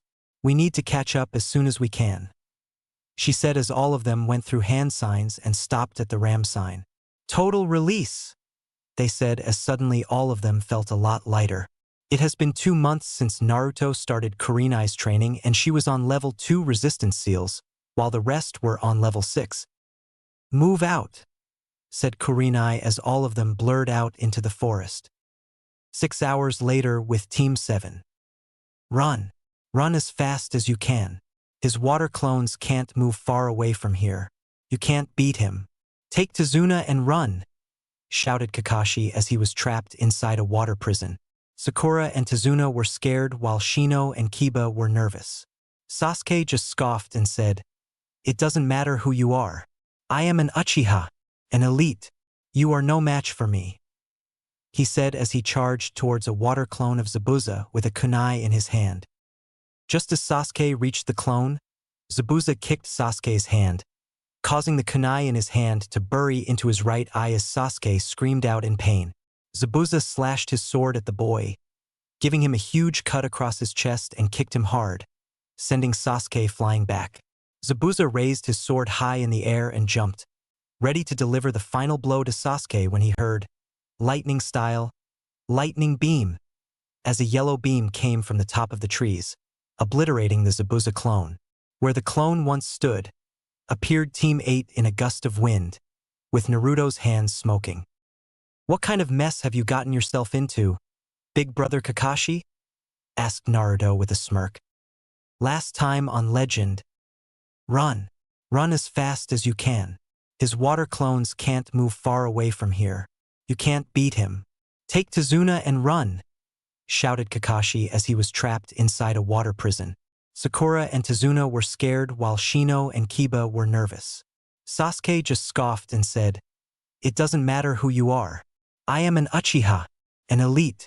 You are no match for me, he said as he charged towards a water clone of Zabuza with a kunai in his hand. Just as Sasuke reached the clone, Zabuza kicked Sasuke's hand, causing the kunai in his hand to bury into his right eye as Sasuke screamed out in pain. Zabuza slashed his sword at the boy, giving him a huge cut across his chest and kicked him hard, sending Sasuke flying back. Zabuza raised his sword high in the air and jumped, ready to deliver the final blow to Sasuke when he heard, lightning style, lightning beam, as a yellow beam came from the top of the trees, obliterating the Zabuza clone. Where the clone once stood, appeared Team 8 in a gust of wind, with Naruto's hands smoking. What kind of mess have you gotten yourself into, big brother Kakashi? Asked Naruto with a smirk. Now, everybody looked at Team 7. Did he just say big brother Kakashi? Thought Kiba. Well, now that we have made our grand entrance, Hinata go heal their injuries and make a protective barrier around them. Sensei, can we just let the Uchiha die? Asked Naruto. Nope, replied Kurenai as Sakura just glared at Naruto because of the question he asked. Naruto sighed. All right then, can you distract Zabuza for a while? He asked. Sure thing, said Kurenai as the girls started doing their job. Naruto went through hand seals and slammed his hand on the ground, saying, Summoning Jutsu. There was a puff of smoke and out of it appeared a navy blue fox with 2 tails that came up to Naruto's waist. What happened, Naruto-sama? Asked the fox. Kumaro, I need you to heal that stupid Uchiha over there and make sure he stays alive, but don't heal him fully, said Naruto as he pointed towards the broken and bleeding Sasuke. The fox nodded as he walked to Sasuke and raised his 2 tails above him, which started to glow green as the wounds on Sasuke started to slowly close and the bleeding reduced. Hey, why are you commanding your team, Naruto Baka? That is your sensei's job. And what is that animal doing to Sasuke-kun? Screamed Sakura. What happens in my team is none of your business, and Kumaro is healing your precious Uchiha. You don't want him to die of blood loss, do you? Asked Naruto with a raised eyebrow. Sakura opened her mouth to shout something but closed it again and shook her head no. Seal! Yelled Fu as a purple, hexagonal barrier appeared around Team 7 and Kumaro. Hey, why have you trapped us in this thing? Asked Kiba. You are in this barrier so you wouldn't die. Zabuza is way out of your league, replied Hinata. Kiba was surprised that Hinata didn't even stutter once. Then why are you not in here? Do you think you are stronger than me? He asked/yelled. Hinata shook her head. No, Kiba. I know I am stronger than you. Do you still not realize that Naruto, Fu, and I were faking our skills and personalities the whole time? She said. She is right, Kiba. Remember the graduation day? Naruto not only humiliated Sasuke but also defeated a Chunin with ease, and everybody in Team 8 was the Kunoichi or Rookie of the Year. They were definitely faking it the whole time, said the Shino. Kiba frowned as he remembered that day. As much as he hated to admit it, Shino was right. Surely you can't be strong enough to face Zabuza. Not even Sasuke-kun can do that, said Sakura. I don't know, am I? Asked Hinata with a smirk. Before anyone could say anything, Hinata shunshined away to Fu. Hey Kurenai-sensei, you can leave Zabuza now and hide the others, said Naruto as Kurenai nodded and put up a genjutsu around her and the rest of teams, dispelling the genjutsu that she put on Zabuza. Zabuza blinked a couple times before he realized what was going. Damn that woman. She managed to catch me under a genjutsu. She is good, I'll give her the thought Zabuza. Where is that woman, brat? And the rest? Asked Zabuza as he only saw Naruto in front of him. Oh, you don't need to worry about them. I am going to be your opponent, said Naruto. Zabuza stared at him for a few seconds before he burst out laughing. After a while, he calmed down and asked, Didn't you see what happened to your little friend when he challenged me? Oh, I saw what happened to him, but I am not as weak as him, said Naruto. It won't matter. I'll just cut you down since I can't find the others, said Zabuza as he summoned 2 water clones. Naruto just smirked and put his wrists together, his palms spread out horizontally, facing Zabuza. Lightning beam! Shouted Naruto as a yellow beam of lightning erupted from his palms and flew towards Zabuza. Shit! Thought Zabuza as he jumped out of the way, releasing Kakashi from the water prison. The water clones didn't react fast enough as they were blasted into water. Kakashi coughed a few times before he regained his chakra control and stood up on top of the water. Go rest, Kakashi. You were too tired to fight anyways, said Naruto. Naruto, you can't possibly take him on your own, Naruto. You are just a genin, said Kakashi. I am pretty sure Kurenai-sensei told you already that I am no ordinary genin, said Naruto. But still, you dash. No buts. Just sit and watch. If you think I am in serious danger, then jump in at any moment. Kakashi was hesitant at first but nodded and walked away. Hee, brat, that was good. But you are crazy if you think you can fight me alone, said Zabuza, who had just recovered. Who said anything about fighting you? Asked Naruto as Zabuza rose a non-existent eyebrow. Zabuza Momochi, I challenge you to a duel. Only blades and 1 ninjutsu allowed, said the blonde as in a puff of smoke, 2 blades appeared in his hand. The one in his left hand was blood red with a black and orange hilt. At the bottom of the hilt was the head of a fox in red. The one on his right was pitch black with a blood red and dark purple hilt with a head of a dragon at the bottom of it in black. Both the blades were extremely sharp and dangerous. Zabuza chuckled. You know, kid, I was once a member of the 7 ninja swordsmen, but I'll humor you and accept your challenge, he said as he gripped his giant sword and took a stance. Naruto smirked and got into a stance of his own. I have one condition, said Naruto. What? Asked Zabuza. If I win, you and your little friend up in the trees will listen to the offer I have for you, said Naruto. How do you dash? I am a censor, replied Naruto. Zabuza nodded. In a blink of an eye, the swordsmen met, their swords clashing against each other. Zabuza was shocked at the speed and strength of the blonde. A genin should not be as fast as him and should not be possibly able to handle the weight of Kubi Kirabocho, Zabuza's sword, and the strength behind the attack, but the blonde didn't even budge. The two swordsmen clashed a few times before jumping back. Zabuza stuck his sword to his back with chakra and went through hand signs. Water style, water dragon jutsu, he shouted as a giant dragon made of water formed before charging towards Naruto. The dragon smashed where Naruto was. Too easy, kid, said Zabuza before his eyes widened as he felt a hand on his shoulder. The last thing he heard was "missed me," as Naruto hit a pressure point on his neck, rendering him unconscious. Haku appeared beside Zabuza and was ready to disappear with him, but Naruto stopped him. Wait, I know that you are Zabuza's subordinate and you heard what we spoke about. We will not harm him. All I want to do is talk, said Naruto. Haku hesitantly nodded, but kept her guard up, just in case. She also secretly created 2 ice senbons in her hands, which Naruto noticed. To say that Team 7 was shocked would be a massive understatement. They had seen the whole thing from behind the genjutsu and couldn't believe their eyes. Naruto had just beat Zabuza, without much effort. Fu dropped the barrier as Kurenai released the genjutsu and everybody ran up to Naruto. Well, everybody except Sasuke, who limped over there with his bandaged eye and chest.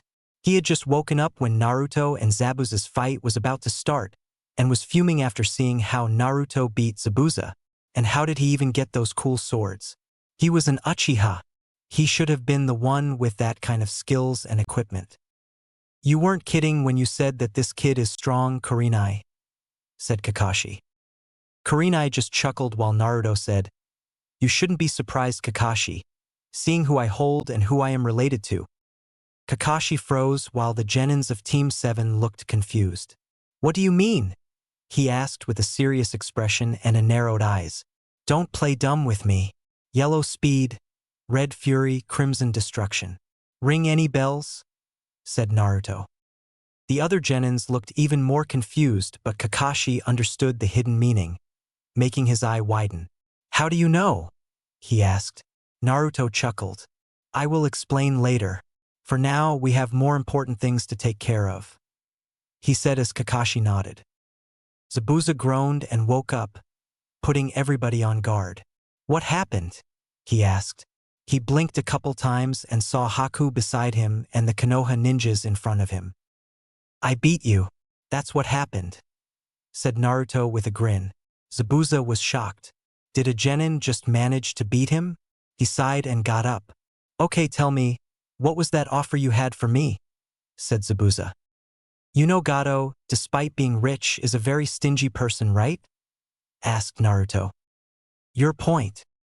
He would most probably wait for the next time we battle, and use our tiredness as an advantage to take us out with a lot of thugs. Why would he waste his money on an expensive missing nin while he could get multiple thugs for a cheaper amount? I say you leave Gato, who will most probably betray you, and join us. We can take Gato out, take his money, and save Wave at the same time. You can also take your money and finally out of a life of running, said Naruto. What do you mean? Asked Zabuza. I mean, you can come to Konoha after this mission. I know that you are not a bad guy and only became a missing nin because you tried to assassinate the Mizukage who started a bloodline purge. I am sure that the old man Hokage will let you and your friend join our village. Zabuza was shocked beyond belief. The kid had just offered him a chance at a new life. And how do I know you are not lying? He asked. Because I have no reason to lie. If I wanted to kill you, I would have already done it. You know I could have, replied Naruto. Zabuza thought for a minute, then nodded. Wait, you can't just offer an enemy to join our village, said Kiba. You know, he is right, Naruto, said Kakashi. Would you rather have him as your enemy? Someone who can be a great ally with a good heart, said Naruto. Good heart? You know he is called the demon of the mist for a reason, right? Asked Kurenai. He isn't the child who killed all the kids in the graduation exam anymore. He has changed, heck, he even sees this girl as his daughter, said Naruto. I am a boy, said Haku. And I only see her as a tool, said Zabuza. Who are you kidding? I can sense chakra and emotions, conscious and subconscious ones. I know that you aren't just a heartless killer, Zabuza, said Naruto as he then turned to Haku. And I know you are a girl.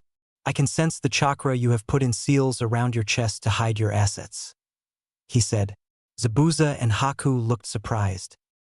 Zabuza sighed. You are right. I do see you as my daughter, Haku, he said. This brought tears to Haku's eyes. Someone coughed. Everybody looked away from the heart-touching scene and towards Kurenai. I don't mean to ruin the moment, but you do realize we are in the middle of a forest, right? Said Kurenai. Naruto sheepishly rubbed the back of his head as he asked, Hey Tazuna, can we stay at your home for a while? Tazuna nodded as he said, It is not too far from here. I am pretty sure I have enough rooms to fit all of you. Naruto nodded. Well, someone catch me. I used too much chakra trying to stay alive in the water prison, said Kakashi as he pulled down his headband over his Sharingan and collapsed. A clone of Naruto formed and caught him before he hit the ground. Well, what are we waiting for? Let's go, said Naruto. The next morning, Kakashi woke up on a bed. Huh? Where am I? Oh right, Tazuna's house, he thought. He slowly got up from the bed and almost collapsed. Looks like I haven't recovered completely, he thought before he opened the door of his room and slowly walked downstairs. There he saw Team 7, Team 8, Zabuza, Haku, Tazuna, and a new woman sitting around a large table having breakfast. Seeing Zabuza, he quickly brought his guard up before he remembered that they had become allies. It's not every day you see your comrades and your client eating breakfast with a missing mien, said Kakashi, bringing everyone's attention to him. Oi, Kakashi, I see you are feeling better. Come join us, said Naruto with a smile as Kakashi came and sat down beside Zabuza. How are you feeling, Sasuke? Asked Kakashi as he turned to the Uchiha. He was quieter than normal today. He didn't have his usual arrogant smirk on. He still had bandages wrapped around his chest and wore a dark blue eye patch over his right eye. Like I am useless. I need more power. I need to kill him, said Sasuke with an angry look in high eyes. How about this? Since me and Zabuza need to heal completely, how about we train all of you for a couple days before we destroy Gato? Said Kakashi. Sasuke's face immediately brightened as he nodded. I'm down, said Kiba. So am I, said Fu. Shino only nodded along with Naruto. Are we going to be joining them, father? Asked Haku. Zabuza and Haku had talked about their relationship and no longer see each other as a master/tool. They have a proper father-daughter relationship, though it will take some time for them to get used to it. I don't have anything to do, so why not? Replied Zabuza. It's settled then. We can start training in the forest in an hour, said Kurenai as everyone nodded. 1 hour later in the forest. So what are we going to learn today, sensei? Asked Sakura. We are going to learn tree walking, replied Kakashi. There was silence. Dead silence. What? Shouted Team 8 and the father-daughter duo in unison as Kakashi's sweat dropped. You mean you still haven't taught them tree walking? You have had them for 2 months, Kakashi, said Kurenai. What did you teach them all this time then? Asked Zabuza out of curiosity. I taught them teamwork exercises, replied Kakashi as there was dead silence again. You are hopeless, said Naruto while shaking his head. Hey, respect Kakashi-sensei Yubaka, screamed Sakura. 1, he is not my sensei. 2, I do respect him. And 3, I don't have to be formal with my brother now, do I? Said Naruto. He is not your brother Dobe, said Sasuke. In blood, I am not, but Naruto is the closest person I have to a brother, said Kakashi, shocking his genins. Anyways, why do we have to learn tree climbing? We already know how to do that, said Kiba. Kakashi-sensei said tree walking, Kiba, not tree climbing, said Shino. You are correct, Shino. I did indeed say tree walking, said Kakashi as he put a foot on a tree and literally started walking up it, defying gravity and shocking his genin again. This is supposed to be impossible, shouted Sakura. And spitting fire from your mouth is not? Asked Naruto sarcastically. But how is this going to help me get stronger? Asked Sasuke. In this exercise, you stick to the tree by channeling some chakra to the bottom of your feet. Too much and the bark will break and you will be forced off the tree. Too less and you will slip off. The feet are the most difficult part to channel chakra to, meaning once you have mastered this exercise, by being able to run up and down the tree 10 times in a row, your chakra control will increase greatly, making your jutsus less chakra consuming and more powerful, said Kakashi. This seemed to satisfy Sasuke as he nodded. Then Kakashi spoke again. I would suggest trying to run up the tree for a boost. Use your kunai to mark how high you reached and try to go higher the next time. Team 7 started trying to run up the tree and Kakashi came back down. So what do we do now? Asked Fu. How about a battle royal between all of us? Suggested Hinata. Guys, I want to try something out. You guys can go ahead and fight. I will be back for dinner at Tazuna's place. Haku, can you come along? Sure, said Haku as she and Naruto jumped away and the others began their fight.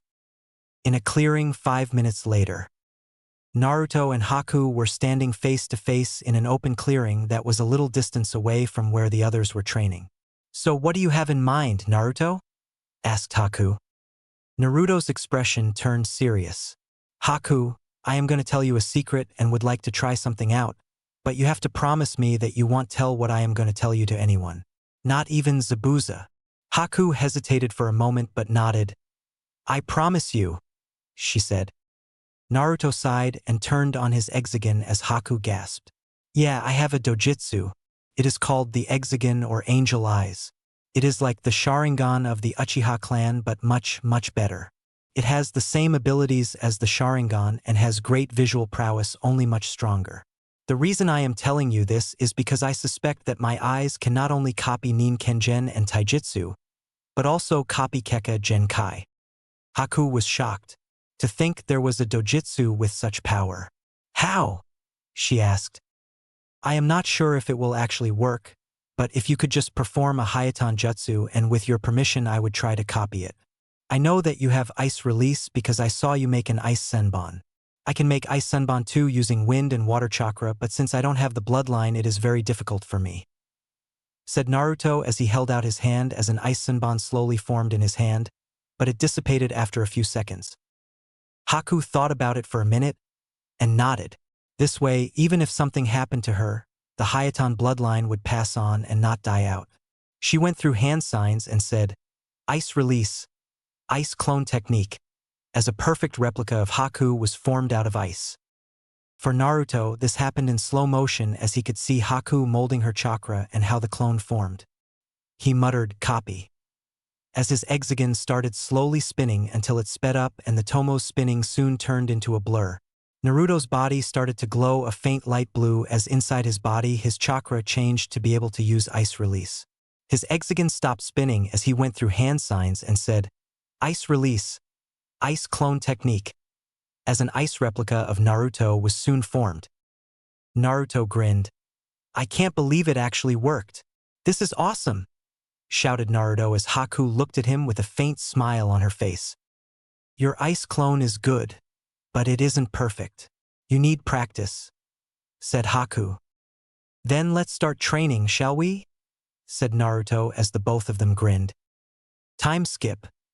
At Tazuna's house at 8 p.m.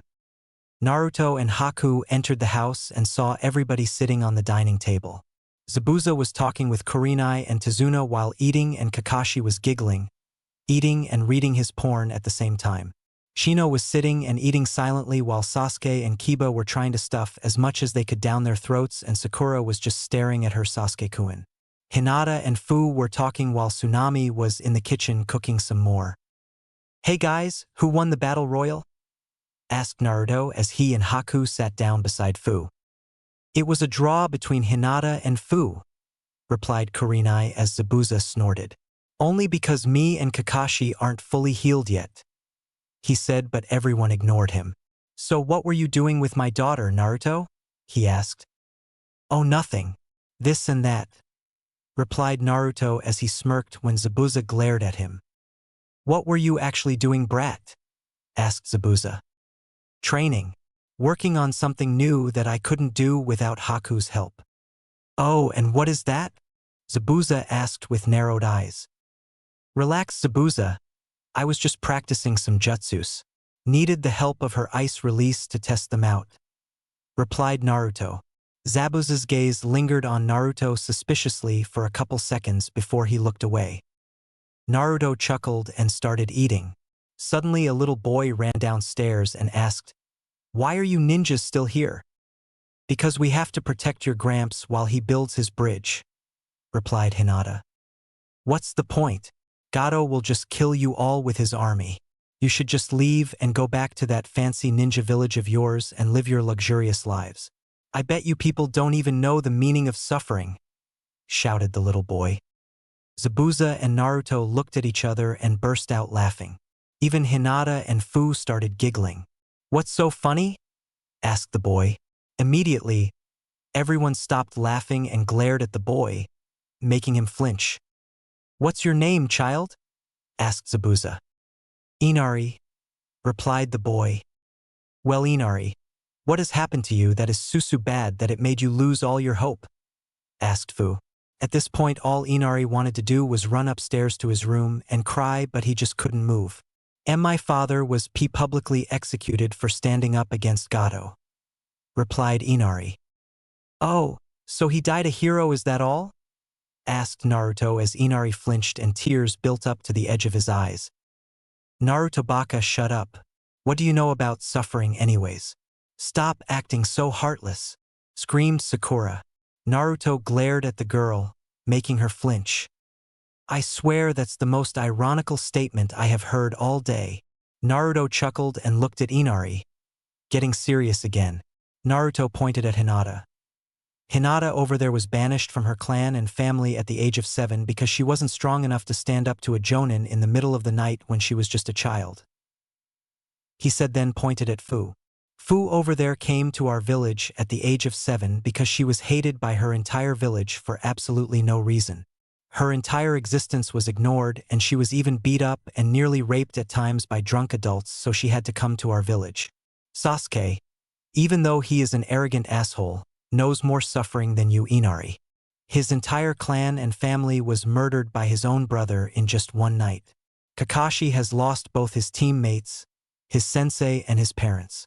Zabuza is being hunted down by his own village just because he tried to stop a civil war. Haku has only one family, which is Zabuza, and even that is not of blood. Now do you think we don't know suffering?"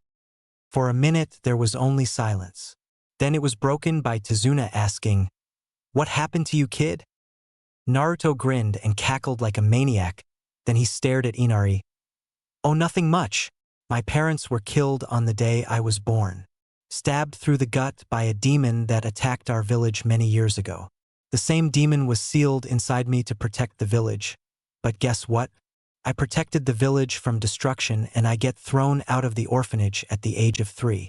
I lived on the streets alone for 2 years, during which I got beaten nearly to death almost every single day. Especially on my birthday, when people used to hunt me down and torture me till I couldn't scream or cry anymore, till I nearly died and fell unconscious. People have tried to kill me for more times than I can count. Finally, the Hokage found me and gave me an apartment at when I was almost 5, but even that kept getting attacked by the villagers. People either never sold me anything or only sold me spoilt or rotten stuff, and even that was for triple the price, until the Hokage finally threatened to shut down their businesses if they do this. My life finally got better when Fu, Hinata, and 2 other people came into my life, but until then I was miserable. But I am all good now," said Naruto. "No offense to you, Kurama," thought Naruto. "None taken," said Kurama mentally. "So if you think that you have suffered, Inari, remember that there are people who have had it much worse. Now stop whining and crying about the death of your dad. Get the fuck over it and do something about it," continued Naruto. "I am going to go blow off some steam. I'll be back late at night," he said as he walked out of the house, and Inari ran back up to his room with tears in his eyes. Why was Naruto Baka lying about all this? He didn't have to make Inari cry, screamed Sakura. He wasn't lying about any of this. In fact, he was sugarcoating it. Besides, Inari needed to hear it for his own good, said Kakashi. The dinner continued, but this time in complete silence, with Sasuke thinking, what demon was he talking about? The only demon that attacked Konoha was his eyes widened. Fox summons, being hated, being called a demon, it all adds up now. He has the 9-tailed demon fox in him, but the 4th Hokage killed it, right? Right?